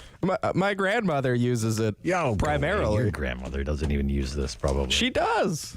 She doesn't know there's a guide on the TV. She uses that and changes the channel. Times. The TV Times. What is on TV tonight? Let's see. See, it's hard to even read this thing. The TV Times. It's only prime time that they list as well. So it's the TV Times for these 3.5 hours and these 3.5 hours only, right? Tombstone is on AMC, which could be channel 32. It could also be channel 209 or 339 or 609. Starring Val Kilmer and Kurt Russell, a Western made in 1993. What else? WWE, David, tonight. Ooh. On Sportsnet. Nice. The main event, followed by Raw. WWE. Do you watch that? I'm not a wrestling guy. No. I used to have a friend of mine used to call them his stories. Kind of like, because that's what my mother used to call soap operas. I'm going to watch my stories. I can't be bothered. I'm going to watch my stories. And the Habs played tonight again. Montreal on a roll, eh? NHL hockey. 3-0. And then, anyway, getting back to my original point, letters to the editor. How to make people vaccine hesitant is a letter to the editor in the Ottawa Citizen today. And it's pretty good. Listen to this, David. Ian Smiley of Ottawa writes to the letter to the editor in the Ottawa Citizen. Quote, if we planned it, we couldn't design a better campaign to persuade the vaccine hesitant to remain hesitant. First of all, make it very difficult, especially for the elderly, to book the first shot. Ensure that the computer system fails early and phone waits exceed 2 hours. Next, contrary to manufacturers' recommendations, tell people a delay of up to 4 months between doses is okay when there's no evidence of how that might affect efficacy, and then book all second shots for precisely 4 months after the first, ensuring good possibilities for even more slippage. Then, after a few months, tell people that, well, maybe sooner is better if you're older. Then make it extremely difficult to book the second shot and allow the booking system in parts of Ontario to collapse on the first day of second bookings. When bookings are finally made, ensure that a long drive will be required. Or, as an alternate, tell people that a booking can be made, but there isn't actually any vaccine. For no statistically valid health reason, scare the hell out of people about AstraZeneca. Not once, but 2 or 3 times. Say that when a British study comes out next week, we'll know if it's okay to mix and match vaccines. When the British study is delayed until next month, say it's okay anyway. We have a Spanish study. Tell people that it's okay to take a shot of vaccine for up to 2 months after its expiry date, knowing most people won't buy sliced cheese 1 day after the expiry date. Ian Smiley with the letter to the editor for the ages in the Citizen today. That about sums it up, doesn't it? Isn't that great? Oh, man. Give that guy a show. Can we sign him up for City News? I'm on it. Right. Mark is leaving. Let's see. I think we found our new noon host right there. Rod in Nepean. Rod. Hi, how are you, Rob? Good, Rod. Thank you, sir. Yeah. I'm calling because I recall a case of, I believe the couple's name was Garrett. They were held in China in separate jails for 5 years before they were released. Okay. On trumped-up espionage charges. Right. So my point is, although I really feel for these guys that are jailed in China, they have to take some responsibility for that because they went to China knowing that this was a possibility. Mm-hmm. And I don't think that... You think they're authors of their own misfortunes, sir? Well, to a certain extent. I mean, not... Yeah. I mean, like I said, I do feel for them because you don't think it's going to happen to you, but the possibility of it happening was there. Okay. And so what about this possibility that they could be released under this scenario that I've outlined for you here? Well, I think that's I would go with that, I guess, because it's the best of any alternative we've had so far. Yeah. But to capitulate to China on something like this, I think is terribly wrong. It's a big mistake to do that. I mean, we don't pay for private citizens who are kidnapped by hijackers. There was a lady from Calgary kidnapped in Somalia, and they were demanding ransom money from the Canadian government, and it was the policy of the Canadian government. Is that how you would view this, though? Essentially, like paying a ransom? Is that how you would view it? Or? Well, they're holding them hostage, so Right. yes, basically that's what it comes down to. Okay, all right. Whether it's money or whether it's the freedom for the Huawei executive. One way or another, they're using leverage against us, right? Yeah. Right. Okay. Gotcha, Rod. Thank you. Okay. Understood. Thank you. Understood. Okay. Different point of view there. Mike in White Lake. Mike. Hi, Rob. Welcome back. Well, good to be back, sir. Thank you. I was a little worried about you. It seemed like maybe that Maple Leaf playoff loss hit you hard. No, it didn't hit me hard, sir. But it is kind of a bizarro world where I find myself cheering for the Habs. I don't know what happened to me, how that happened, but there you go. So that letter you read was brilliant. Yeah, isn't that great? Yeah.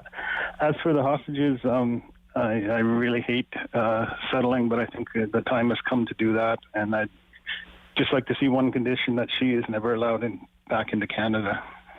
That's it. Yeah. Yeah. Okay. All right. Thank you, Mike. All right.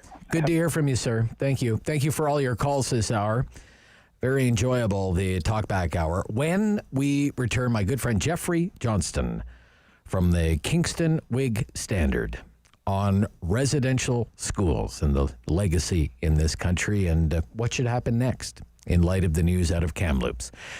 As well, David Sali from the Ottawa Business Journal will be our guest, and an interesting new study on how to fight climate change naturally by making the most of our natural habitat, our natural environment. New study out on that. We'll talk about it on The Rob Snow Show on City News.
news in Ottawa and the Valley. This is City News, now on 101.1 FM and 1310 AM. It's Monday, June 7th. Good morning. I'm Andrew Boyle. Right now in Ottawa, 28 degrees. It feels like 33. It's 27 in Smiths Falls and feels like 32. Here's what's making news in Ottawa and the Valley. After numerous people flocked to Ottawa beaches over the weekend trying to escape some of this recent heat, the City Board of Health chair is calling on people to keep up with COVID-19 guidelines just a little while longer. Here's City News reporter Alex Gouge. Ottawa City Councillor and Board of Health Chair Keith Egli says there are plenty of ways to stay cool during the hot and humid weather, including temporary cooling centers, splash pads, and beaches. However, he tells the Rob Snow Show it makes him a little queasy seeing large gatherings anywhere, and it's not the time for that yet. But, people still have to exercise caution even when outside, because, again, we still have a lot of vaccines to get into a lot of arms. Egli adds we're getting there in the fight against COVID-19, but for the time being, folks still need to be cautious while outside by wearing a mask and physically distancing. Alex Gouge, City News. City News time, 11:01. Now, we are under a heat warning in the city. In fact, the entire region. Now, with your forecast, here's meteorologist Jill Taylor. Heat warning continues. Hazy sunshine, chance of showers, isolated thunderstorms for the afternoon. The high 34 will feel like 41, 22 for the overnight low, and a chance of more showers, scattered thunderstorms for tomorrow. In fact, a higher chance, 31 feeling like 40. For today, the high 34. And right now in Ottawa, 28 degrees. It does feel like 33 in the humidity. Smiths Falls, 27. It feels like 32. Police say 4 people are dead after a car struck several pedestrians. This happened in London, Ontario. In a statement posted to the Force website, London Police Constable Sandasha Bao says one woman was pronounced dead at the scene. 1 adult male, 1 adult female, and 2 children were transported to hospital by paramedic services. The 2 adults and 1 teenage child succumbed to their injuries at hospital. The other child remains in hospital in serious but non-life-threatening condition. Now, police say a 20-year-old man from London was arrested shortly after that incident last night. Another step in the right direction today with COVID-19 numbers in the province. 525 new cases reported province-wide today. Now, 3 of our region health units, Renfrew, Leeds, Grenville, Lanark, and Eastern Ontario, reporting no new cases. Ottawa City does have 17 more cases of COVID. The numbers come from just over 15,000 tests that were done with a positivity rate of 3.6%. If approved, a Transit Commission and City Council, Ottawa will have a fully electric fleet of OC Transpo buses by the year 2036. An announcement this morning involving the Mayor and Federal Infrastructure Minister Catherine McKenna outlined the plan to convert the fleet to electric from the current 4 to the entire fleet. This still has to pass things like the Transit Commission and Ottawa City Council. President of Toronto's Ryerson University says a statue of the university namesake will not be replaced after it was pulled down by protesters. A statement from Mohammed Lashmi came after demonstrators splattered the statue with paint, cut off its head, carried it to the lakeshore, and lowered it by rope into the water. Lashmi says he is relieved no one was hurt as that statue was brought down. Egerton Ryerson is credited as one of the architects of Canada's residential school system. And the winning bid to be the first to cross the Ottawa River by zip line came in on Friday. It was $27,000. The bid made by Valerie and Charles Armand Turpin, representing their company Verval. The cash will be sent to 9 local charities. When the Interzip Rogers line opens, it's still unclear, though. The organizers still waiting for the green light from both the Ontario and Quebec governments. Rogers is the parent company of this radio station.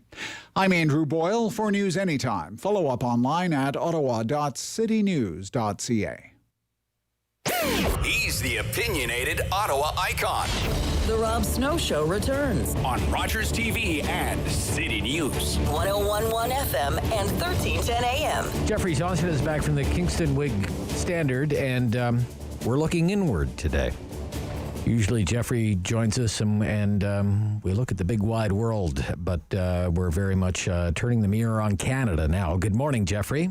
Good morning, Rob. Good to have you back. Yeah, it's nice to hear from you. You write in your column for the Kingston Whig-Standard, quote, "There is no doubt that Canada's policy of cultural assimilation of Indigenous peoples rises to the level of genocide." And you outline and make the case for that, and I'm wondering if you could do that for our listeners this morning, please. Yeah, absolutely. It's an important topic. And I know this is a disturbing story for a lot of people, so I just want to warn people about that.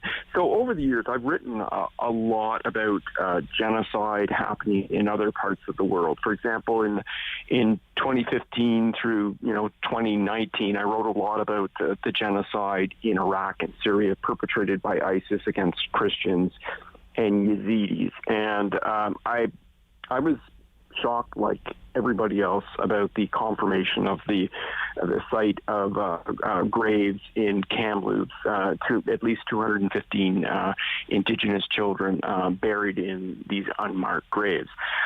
So I decided to apply what I'd learned about genocide elsewhere in the world and look at Canada, because I would be a hypocrite if I did not. Fair enough. So Canada is party to the UN Genocide Convention, which we ratified, we signed on to in 1948, and this came about after the Holocaust.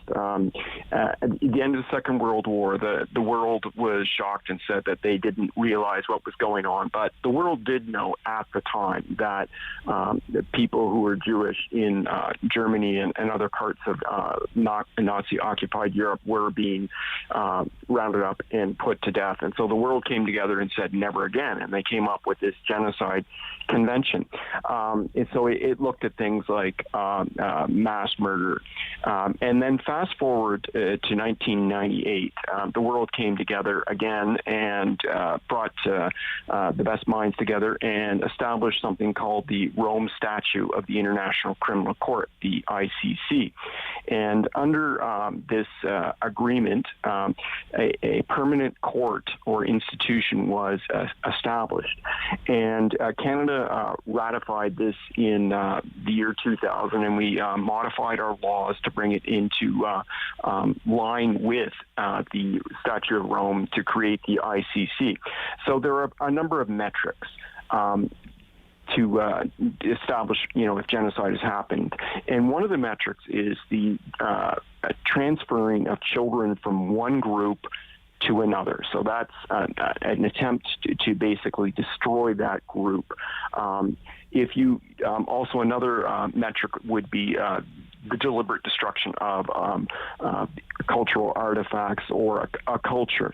So ISIS did these things. They would kidnap Yazidi children, in some cases Christian children, and give them to another group to destroy that group. ISIS also destroyed cultural artifacts. They destroyed statues and manuscripts and whatnot. So if we look at what's happened in Canada, the residential schools were clearly an attempt to destroy Indigenous culture. Over 150,000 Indigenous children, Métis and First Nations and Inuit, were ripped away from their parents and sent to residential schools. They were robbed of their languages. They were not taught their history. They were taught that their culture was bad, and they were made to feel ashamed of the culture.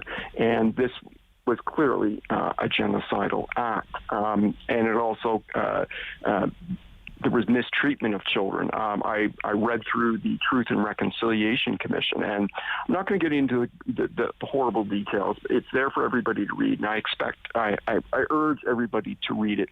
But there was clearly terrible mistreatment of children. The schools were deliberately underfunded. That meant that the children were malnourished. That made them much more susceptible to disease. Many of them died of tuberculosis because they weren't properly fed. They did not have proper clothing, so that they were cold a lot of the time and their immune systems were weak. And there was no screening for tuberculosis in these schools. And then on top of that, the schools themselves were fire traps. So if there was a fire, many students would die. There was also terrible neglect. Many children ran away from these schools because the conditions were so bad. The Truth and Reconciliation Commission talks about a specific example where a number of boys ran away, and the principal didn't report them missing for over a month, and then, of course, their bodies were never found. So there was terrible neglect, and when you look at the overall policy, the fact that so many children died. There was a fact that came out that during the Second World War years, the children who were dying were as likely to the Aboriginal people who died in the residential schools died at the same rate as soldiers fighting in the Second World War. So there was clearly neglect at best, and sometimes what I want to get at, and you get at this later in your column, is look, genocide is a crime against humanity. And as you note in your column, quoting here, under Article 51 of the Rome Statute, the International Court has jurisdiction over the most serious crimes of concern to the international community as a whole, including the crime of genocide. Canada signed the Statute of Rome in late 1998. You say that in your column. So what does this mean for Canada? Genocide, okay? Let's accept that it is genocide. What next, then? Are people put on trial? Are organizations put on trial? Who is put on trial? Are there reparations? Are people going to prison? Those are all excellent questions. And so there are some scholars who are saying that the International Criminal Court does not have any jurisdiction over this because the court came into force in 2002, and under the Statute of Rome, the court does not have jurisdiction over any crimes committed before 2002.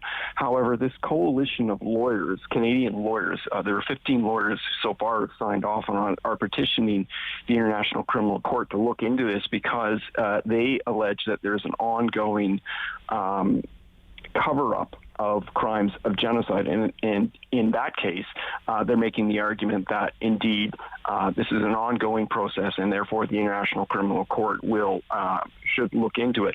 Under the ICC, if a country is not able or willing to investigate crimes against humanity or genocide, then it can be referred to by the UN Security Council to the International Criminal Court. The Justice Minister, Minister Lametti, was pressured by the Canadian press in an interview about investigating this and putting forward criminal investigations. And he reluctantly said that, yes, indeed, the government would look at, in his words, criminalizing these investigations. Mm-hmm. At the very least, there should be a full investigation and an accounting for all of this. Now, some of the perpetrators of the worst... Well, I mean, I think about, what are we talking about? We're talking about mass graves. Yeah. We're talking about a mass grave being unearthed in Canada, maybe not the only one, right? That's what we've heard repeatedly over the last week. Maybe not the only one, probably more out there, right? Probably mass grave. What do you think about when you hear that? I think Bosnia, right? I think Cambodia or something like that. If this were any other country, we would be talking about crimes against humanity or war crimes or something like that. Right? So the Truth and Reconciliation Commission says basic questions have to be answered that the Canadian government's not answered. How many people, how many children are in these graves? Where are these graves? Who are the children? And then we also have to know, how did they die? Now, when we do all this, we have to do it in a culturally sensitive manner. We have to do this in concert with Indigenous communities, because we have to determine whether the Indigenous communities want want autopsies or not, or do they want just to turn these into sacred burial sites? So there's a lot that has to happen before we do any of this. But I would think that we have to figure out, were some of these children murdered? You know, I listened to former Senator Murray Sinclair, former head of the Truth and Reconciliation Commission, and he was saying truly shocking things about, you know, babies being incinerated. We've got to look at this seriously, and we've got to figure out what exactly happened. We can't just say it's ancient history. The last residential school in this country closed in 1996. Yeah. So that's recent history. And if this were any other country in the world, Canada would be saying, well, we have to have a full accounting of this. Well, this is our history. If we are who we say we are, we have to face this. We have to figure out what happened.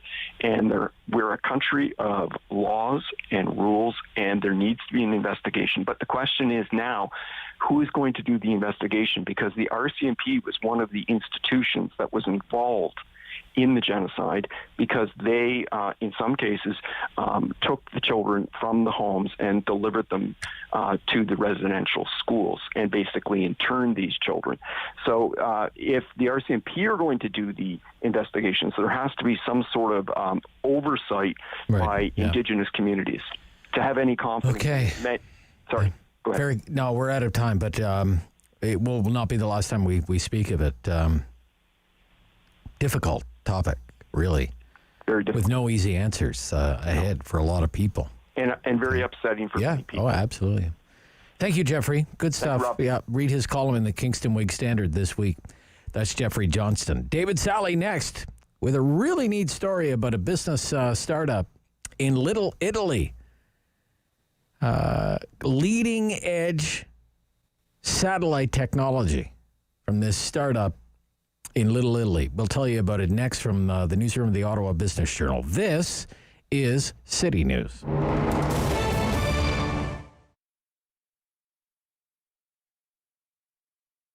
When it came to opening the business, because I was so young, there was a lot that I didn't know about management, financial management, management of people, all around management, I think is the word that I always come back to. I think that I always had a passion, and I knew that I wanted to create a space for people to get their hair done, but I had no idea, even having studied business management, what it really took to open a business as well as sustain a successful business. So in 2014, I was actually working with Angela Sutcliffe. She was my business coach at the time, and she was like, what's your niche? Like, what separates you from other salons? And when we started to really dig, it was the curls. It was the fact that we work with all curl types: curly, kinky, wavy, coily, which is how we identify our curl types. And then you have straight hair as well, of course. But you know, more than 70% of the world has some sort of curl pattern to their hair. And we just realized that that was not being addressed. It wasn't something we learned about in school. So I went to the States and I traveled all over to kind of gain the information that I have now to be able to share it with our clients and as well as with other stylists. So in March, when it came, I thought it was gonna last, a week, 2 weeks, I think it started off at 2 weeks. And I was like, cool, I have 2 weeks to just relax, that's fine. So I was actually in a position where I was not happy, so to say, but I was a little bit happy, to be honest, just because of what I was experiencing personally. Now, when that extension started to happen, it was not a great feeling. It was very uncomfortable not knowing how I was going to support myself financially. So I'm so excited about the Academy. It's something that I started, and I launched it during the pandemic. So I've been teaching for a number of years. I've been educating for a number of years. I educated at Algonquin. I've educated at Versailles Hair Academy. And I've also educated in my own space, in this space and my old space up on Greenbank. And so it was just a continuum of what, I've been doing for these years. When we have a client in our chair, it's not just about making your hair look great. It's about how do you go home and take what we've just taught you and emulate that. So now with a world where people want to quote unquote be diverse and inclusive, what does that really look like in a salon setting? And for me, it looks like being able to invite any curl type, any hair type really, because I can take care of straight hair types just as well as, I can take care of curls. And we cater to all curl types regardless of what you look like on the outside, we got you. The Rob Snow Show returns on Rogers TV and City News. 101.1 FM and 1310 AM. David Sali's back from the Ottawa Business Journal. This is a very cool story about a very exciting startup based in Little Italy. And it is involved in satellite technology, and it's called... Good morning, first of all, David Sali. Nice to hear from you again. Hope you're well. You too, Rob. Nice to have you back. Yeah. It is called... And how I wouldn't you love to run a company? Wouldn't you just love to run a company that says its name is Mission Control Space Services? I mean, it sounds like I'm right out of the future, right? What do you do? I own Mission Control Space Services. That's me. That's my stuff on the moon right now. Yep. I work with Elon and the gang at SpaceX. Yep. It's all good. But that's actually what this company does. It's very cool. Tell us about Mission Control Space Services. Well, Rob, they don't have teleporters just yet, but I'm sure somebody's working on that somewhere. But in the meantime, yeah, this is a pretty cool company right here in Ottawa that I'm sure most people had no idea. They were doing this type of stuff in Little Italy, just off Preston. But yeah, what this company does is it makes software that is used in space missions. So, for example, next year. The UAE is the United Arab Emirates is sending up its first lunar rover. It's supposed to launch at the end of 2022, and so of course when you send these things up, it's gonna drive on the moon, and it needs some way to navigate, right? So that's what Mission Control Space Services does. Its software uses AI, all the cutting edge stuff to make sure that this lunar rover is going to know where it's going, how to avoid running into things or falling down into craters or whatnot. Wow. And it also it sends information to the scientists on the ground about what it's seeing. So the geological features, that sort of thing, like it, and that way the people on the ground in mission control know, okay, yeah, let's stop or let's look at this and study this. And so that, yeah, it's really cool technology. And basically, so they've been working on this stuff for several years. It's actually, this is sort of the brainchild of Ewan Reed is the founder. He's an electrical engineering grad from Queens. Okay. Then after he graduated from Queens, he started working at a company here in Ottawa called Neptech Design Group, which built operational systems for the space shuttle program and the space station. And he ended up spending a few years down at NASA headquarters in Houston. He served as a controller on 10 space shuttle missions. Wow. And later he helped design space vehicles for the Canadian Space Agency. And eventually, he was back at Carleton, did his master's degree in technology innovation management, it's called, and so kind of learning to be an entrepreneur. And he decided, yeah, I'm going to take what I've learned here and put it to use in the business world. And that's when he launched Mission Control Space Services. And since then, they've just kind of they built this place on Elm Street in Little Italy, where in the base or in a warehouse beside their office, they've got it set up to almost like it's a test bed that kind of mimics the lunar surface. Oh, really? Fans built their craters and all kinds of stuff that they test the software. They drive vehicles around in there. It's quite something, and they got $3 million just recently announced in new funding from the Canadian Space Agency to help keep developing their technology and keep building out the platform, the software platforms, because there's a good chance they're going to be working with the CSA. As we know now, Canada plans to put its own vehicle on the moon. That's right. Within the next few years. 5 years. And within 5 years. And so Reed says he wants to be a part of that. Sure. If he can, and just he's shooting for the moon, Rob, literally. Mission Control Space Service. What do you do for a living, David? I work for Mission Control Space Services. Yep, I'm with the Mission Control with the Space Force. You know, I'm with the That's right. the Falcon 9 and everything else. Yeah, what a cool job that would be. My gosh, that's so. What a great story that is. Such a great story. Yeah. What a wonderful story. And, from there to a company that's been around for a long time and, it just keeps growing and, status quo is just not even part of this company's DNA. Ross Video, payroll recently hit 1,000. Tell us about that, what David Ross has going now. Well, Rob, we every time we talk about Ross Video, it's always, it's just they're in constant growth mode, right? I mean, it's always they're buying another company. Well, they did. And of course, David Ross was telling me last week, he was getting close to 1,000 people. They were at about 970. And he was like, what are we going to do? How do we celebrate this? And of course, then he looks, he's working on this deal. He's almost got this acquisition signed, and he realizes, how many people does this company have?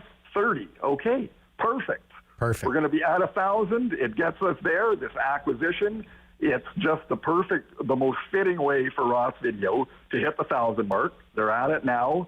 After this deal, they bought this company from Miami called PrimeStream, which basically, it makes software that helps make sure that all the aspects of the video production process work smoothly, that everything flows, that whether it's live streaming or video that's been recorded, that it all flows smoothly from the control room right to the editing suite.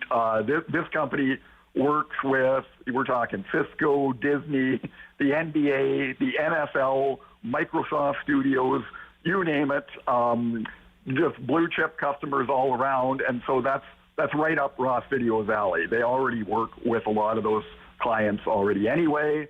This just now gives them even more services to really round out what they offer, because as you know, their specialty is production equipment, right? Whether it's producing live newscasts, concerts, you name it, that's what they specialize in.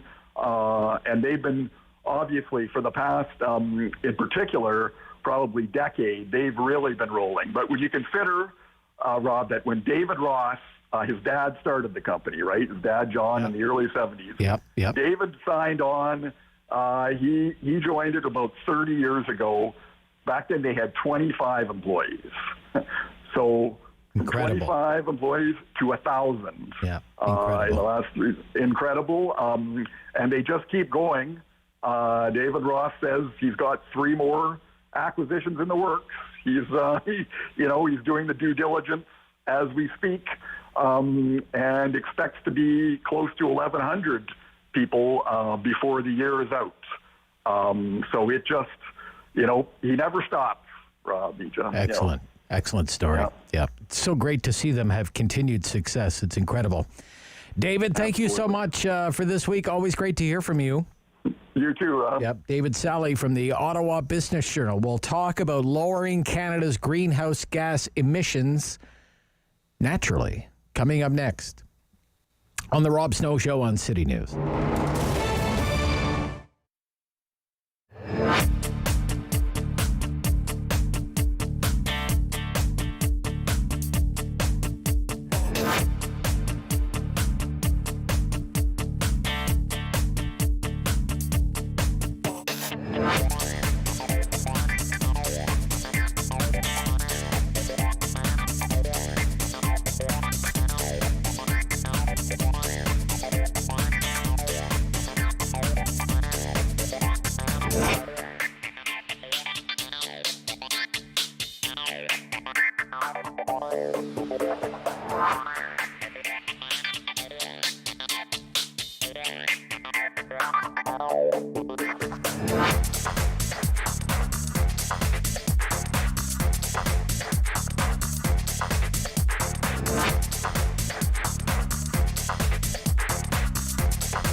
News in Ottawa and the Valley.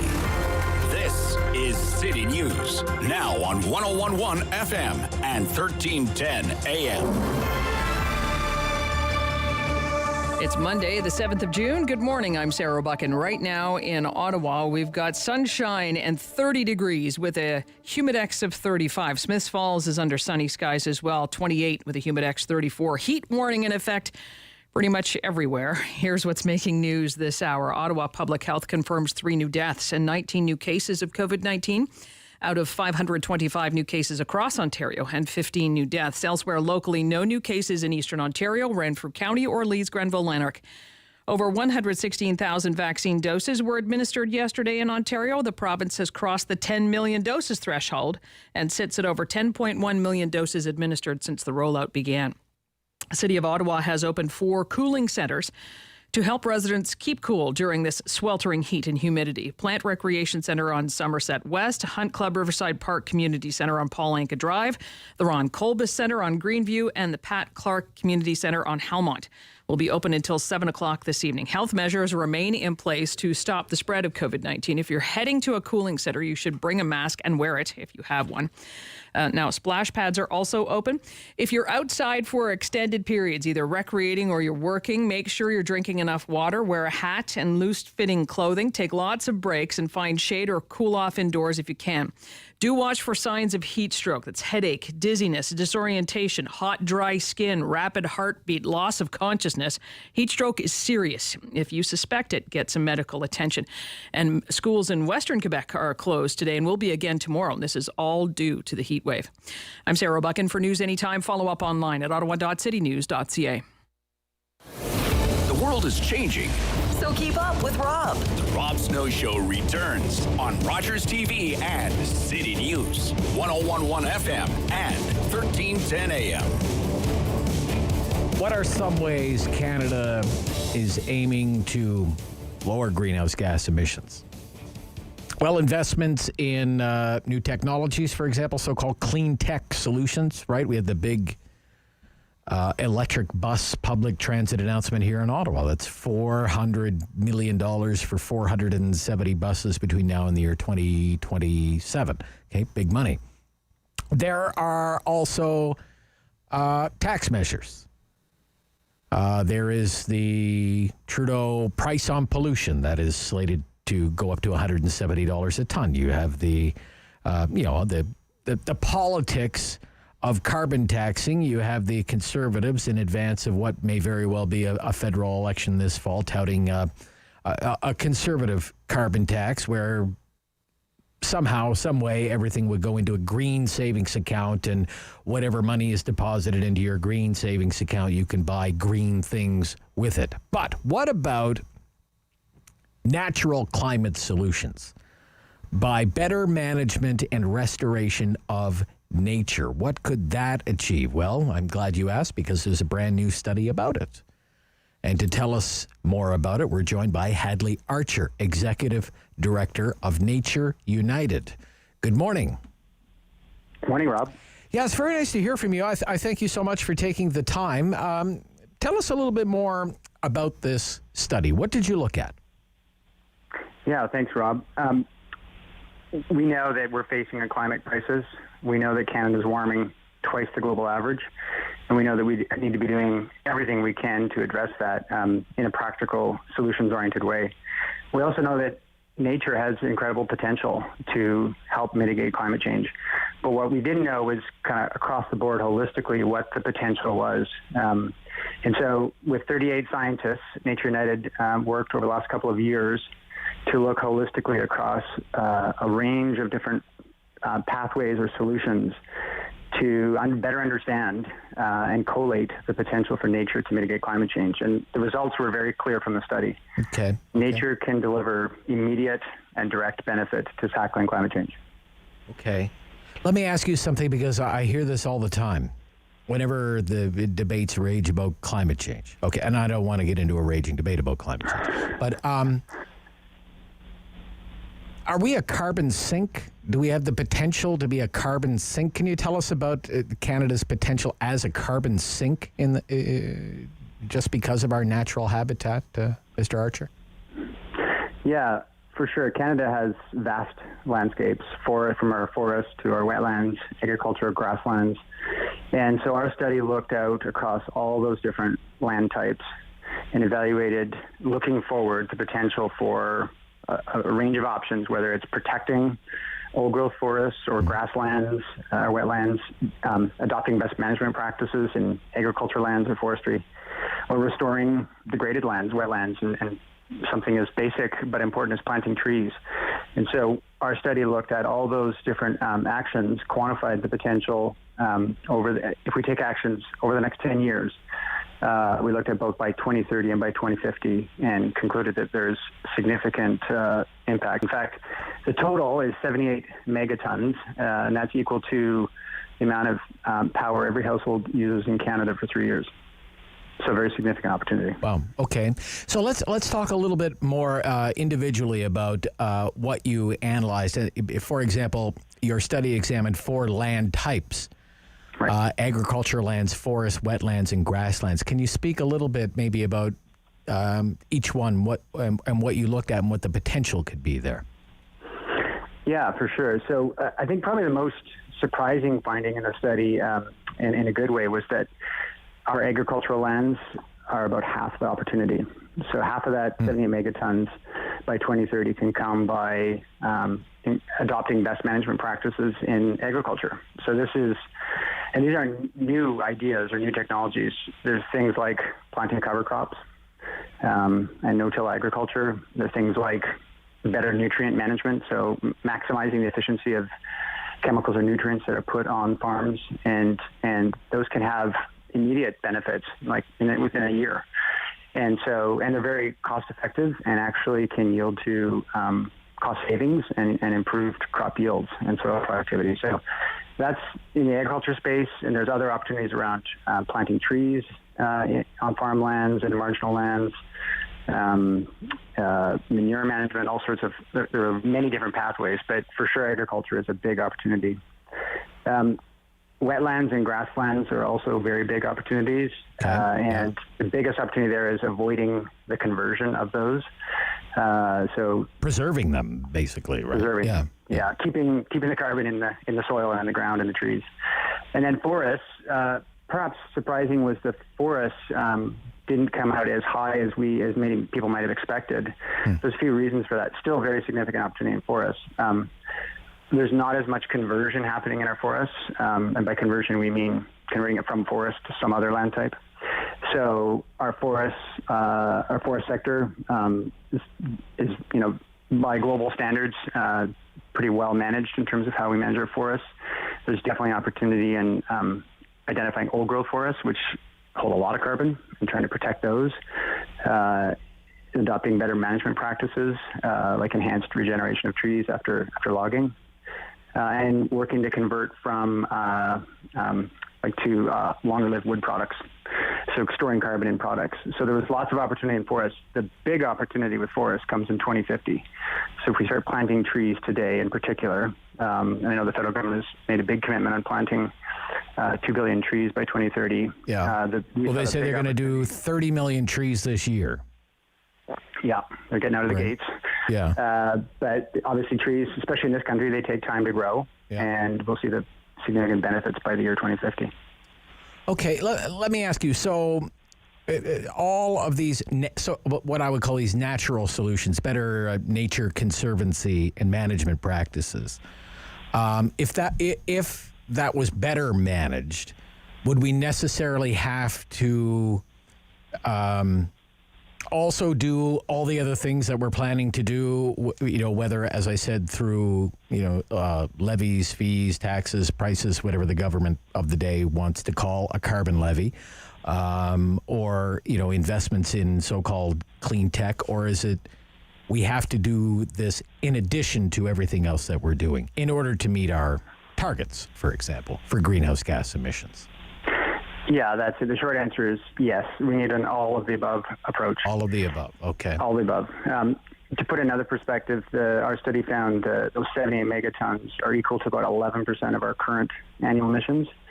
So they're immediate, they're near term, they're cost effective, so they're a really important 11%. But they have to be part of a larger integrated solution where we're decarbonizing our economies, we're adopting new technologies, as you say, and we're putting a price on carbon. The target under the Paris Climate Accord was to cut greenhouse gas emissions by 30% in Canada below 2005 levels by the year 2030. That was the target under Paris. It was pretty much exactly the Harper government's target, maintained by the Trudeau government until this new net zero ambition came along. I'm wondering what your study shows about how the better management, nature conservancy management practices would help us achieve our Paris targets. Would we get closer? Would it put us really close beyond what was called for under Paris? Can you give us a sense of that, Mr. Archer?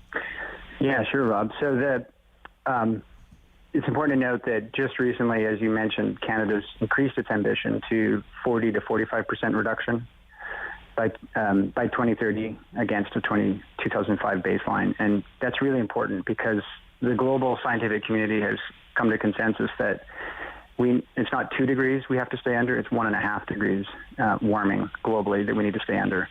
And so countries around the world, including Canada, have recently upped their ambition and on a pathway to net zero by 2050. So that, I guess the first important point is that we know we have to be moving even faster than previously thought and reducing emissions even more aggressively.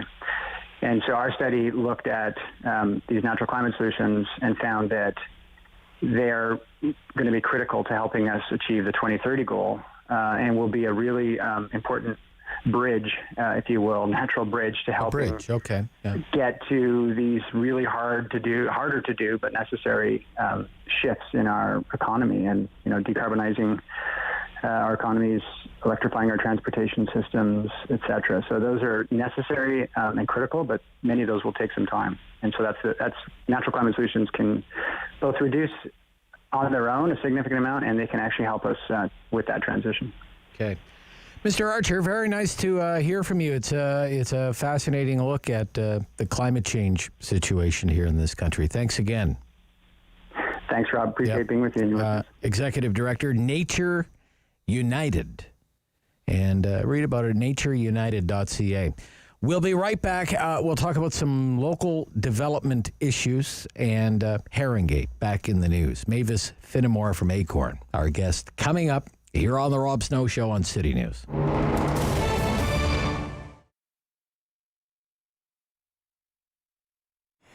Well, we all loved our rock T-shirts growing up, right? It was our badge. Hey, we went to this concert. We knew that band inside out. So we kept doing that and kept promoting that. What's sort of happening now is that audience is dying. I always say the earth is flat. So the 60s rockers are falling off the end of the earth. So you don't see as big a sales anymore because my audience is disappearing. What's sort of helping to promote that history is the kids are buying vinyl. And luckily we have a vinyl shop in the neighborhood here, Record Center. So what's happening is I've seen kids come in with their dad. And the dad say, hey, do you have any Beatles shirts? Do you have any CBGB? Do you have any of this? I said, well, why? He said, well, because my daughter's into it. She's wearing my T-shirt. So slowly it's coming back, right? The kids are, I think, getting fed up with the generic music that's out there. And they want to click into something that, first of all, links them to their parents, something that they thoroughly enjoy now, and maybe they're passing it on to their grandkids. Pandemic has been a couple of things, definitely hard on everybody. So much messaging that's out there that people don't understand, stats that every day, Jesus Murphy, like I'm getting a headache just reading this stuff, right? So really it was just trying to understand where we were going to go from there. The city of Ottawa all of a sudden said, everybody's got to wear a mask. You got to wear it on the bus. People were scrambling, okay? And I had, the store next door had really big windows, so I just flooded the window with masks. Well, that was the activity that saved the business. People were coming in buying 2, 3, 4 masks at a time at $20 a pop here. But my masks were so different. They were the Rolling Stones, the Beatles, Queen, all the pop culture. Everything else out there was medical masks. And right, so people said, "Oh, I don't want to do that. I want to show my rock and roll." So it became the new T-shirt, as far as I'm concerned. Well, what I've done, I'm Hindenburg. I'm now at 1114A Wellington Street, which is next door to the Fab Gear store. And the reason I've changed names, I've rebranded the store, is because I was planning on retiring. And in December, I go, "Oh, I'm not going to retire," but I've committed to changing what the store is about. So I came up with a new name, Fab Gear's Rock Shop, where legends are dressed, and essentially get that message out. I prefer, if the shirt don't fit, you come in, you try another one on. People like to feel the fabrics with clothing. It's amazing. You'll come in and go, "Oh, I love that. Oh, can I try this?" So that's the big difference. I'm not out to make a gazillion dollars. I stick the way I am, old school. I take cash, we take cards. Come on in and talk to the owner. On Rogers TV and City News, 101.1 FM. And 1310 AM. Going to talk about the development at Haringate right now.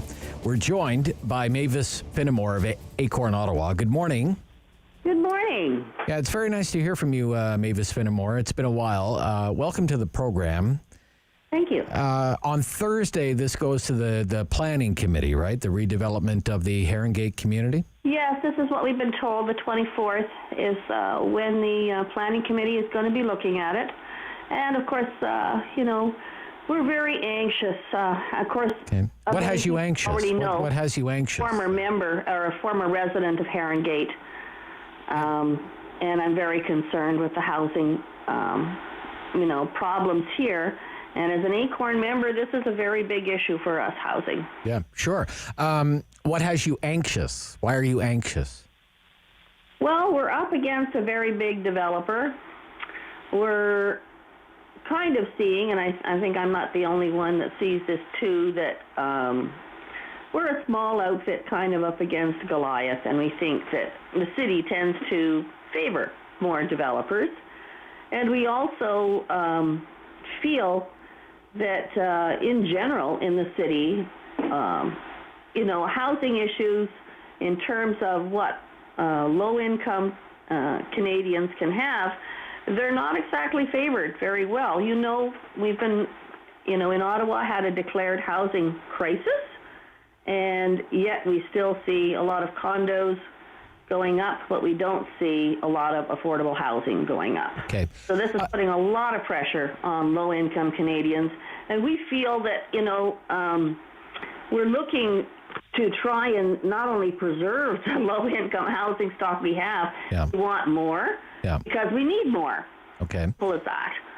And we want to take a look at this secondary plan amendment that Timber Creek / Hazelview now is putting forth, because we want a legally binding agreement that's going to recognize some of our concerns and our needs for low-income people.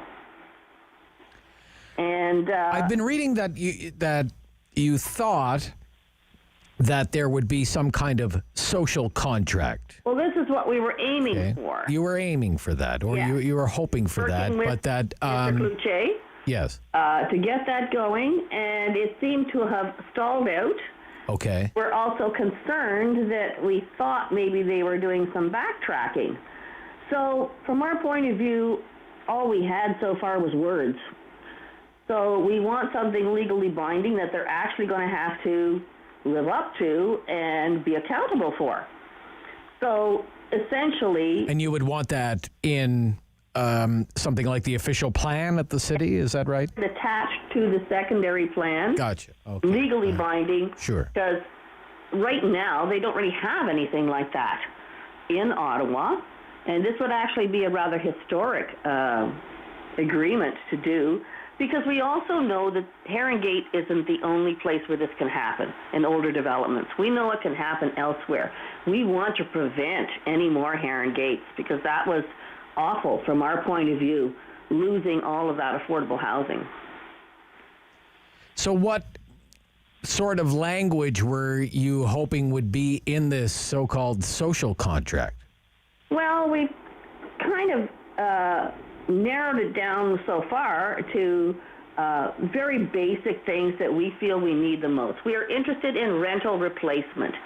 Anyone, myself, of course, was evicted in 2015, and then there was another bunch of them evicted in 2018, and we know there's going to be more. Now, we had tried to get replacement in the new development for 2015 and 2018 evictees, right. And they said no. Now they are saying, this is what they have mentioned to Mr. Kluche, that they would want to provide some sort of right. service. If we're going to kick you out of here, we're going to find you a new place over here somewhere, right?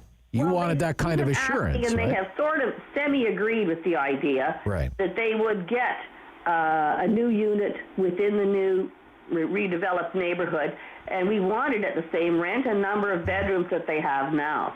Yeah. And we also were hoping that they would reconsider and allow some of the people evicted in 2015 and 2018 to also have that same right of return, if you want, and at the same rent and number of bedrooms that they had as evicted. In other words, we don't want to have this gentrification process of pushing the poor out all the time. So, you know, the main thing, of course, that we're also interested in is affordable housing. Everybody is seeing not just, owned homes going up, but the same thing is happening. The same thing is driving rents as well. And we're looking for cases of where you could have affordable housing. We would like, ACORN is calling for 25 to 30% affordable housing in any redevelopment in Heron Gate. And this is coming, remember, from all the tenants that we have surveyed. We do an awful lot of door knocking and talking to people in their own homes, so we know what the tenants are really needing and wanting. So far, the social contract is saying up to 20%. That sounds very iffy to us. We would like something much more definite. You know, as I say, we're aiming for 25 to 30%. And this is what we feel is necessary, very necessary. Because we also know that there are people on low government pensions, ODSP, which is Ontario Disability, and Ontario Works. Those rates are so low. So we definitely want to see them included within the affordable housing framework. And of course, one of the big things about Timber Creek before it was changed to Hazelview is it had a big maintenance problem. Big maintenance problem. It was known for chronic disrepair. And we had a lot of our tenants complaining to us about problems with pests and mold. So we want to see a much better system of maintenance and repairs done regularly within the development. And we also feel that if you're a landlord with a lot of these problems, I don't think you should be allowed really to go ahead and build new units if you can't even take care of the ones that you've got. And this is what has been happening. You need to link some of these things together. Okay, I want to ask you a few questions here. Sure. You said you were evicted in 2015. Yeah. And then there were evictions, when again? 2018? 2018. There's more slated in the low-rise ones that are there. Those are going to be knocked down. Okay, so of those who have been evicted, do you have some idea how many have managed to find not just a unit, but an affordable unit? Well, what usually happens is, I'll give you an idea. In the section where I was actually special in Heron Gate. We had a central heating plant, so we didn't have to pay for heat. Oh, so that was nice. Yeah, I bet. The other units, they had their own furnaces, so they had to pay whatever. Right. Now, I know when I moved out, of course, I had to deal with the furnace issue and the rent issue. I figure we're paying at least more than $200 extra a month. Okay. And I think that's probably reasonable for a lot of other people in Ottawa. There's no way you could really avoid it. And I moved to an area that was Minto-type homes, and basically because they were big enough to fit what we had here. That's another issue, you see, with Heron Gate is, as you probably know, there was a lot of immigrant families there, a lot of Syrians, a lot of Somali, and they have larger families. So it's really hard now in the city to find 4 and 5 bedroom units. Sure. So this definitely was an issue for them, particularly the 2018 evictees. From what I have heard, they had a lot more trouble than we did finding places, simply because, again, the low-cost units were knocked down and nothing was kind of built in their replacement. This is a major issue. You're getting lots of higher-priced units being built, but they're not renewing enough or faster to accommodate the lower income group of people. And this is, again, why we want to attach this to the secondary plan. And you liked living there, right? You recognize low-income people here. Yeah. But you liked living there, right? Yes, I did. I had a great townhouse that backed down to a beautiful park. Yeah. And I had a mall like 50 feet down some steps from me. Yeah, the grocery store is right there and whatever. Restaurants, everything. Yeah. It was perfect. And I liked my neighbors. We were all on good terms. We all gardened together. We all shared stuff. And then about 2 years before the evictions, and first Transglobe and then Timber Creek bought our area, and then it started to go down. And we saw maintenance really fall apart, where I had to phone them to tell them to come and cut the grass in front of my place because it was over a foot tall. Right. And things like shingles falling off, windows breaking. I mean, we had never had to deal with. It was clear that you're saying, and because we're running short on time here, it was clear they wanted you out, right? It seems to be part of their plan, because they also did the same thing with the 2018 group on the other side of Sandalwood, we found. It seemed to be a plan of action. We also saw gangs start to move in when they started abandoning broken down houses, and gangs used them for party houses. Okay. So that was pretty scary. All right. So look, it again comes before our planning committee on Thursday. We'll be watching it, certainly. Thank you, Mavis. Thank you. Yeah, good to hear from you. Mavis Finnamore, ACORN, Ottawa. New news coming up next, and then Mark. This program is brought to you by Ignite TV. Now you're in command. Visit Rogers.com for more details.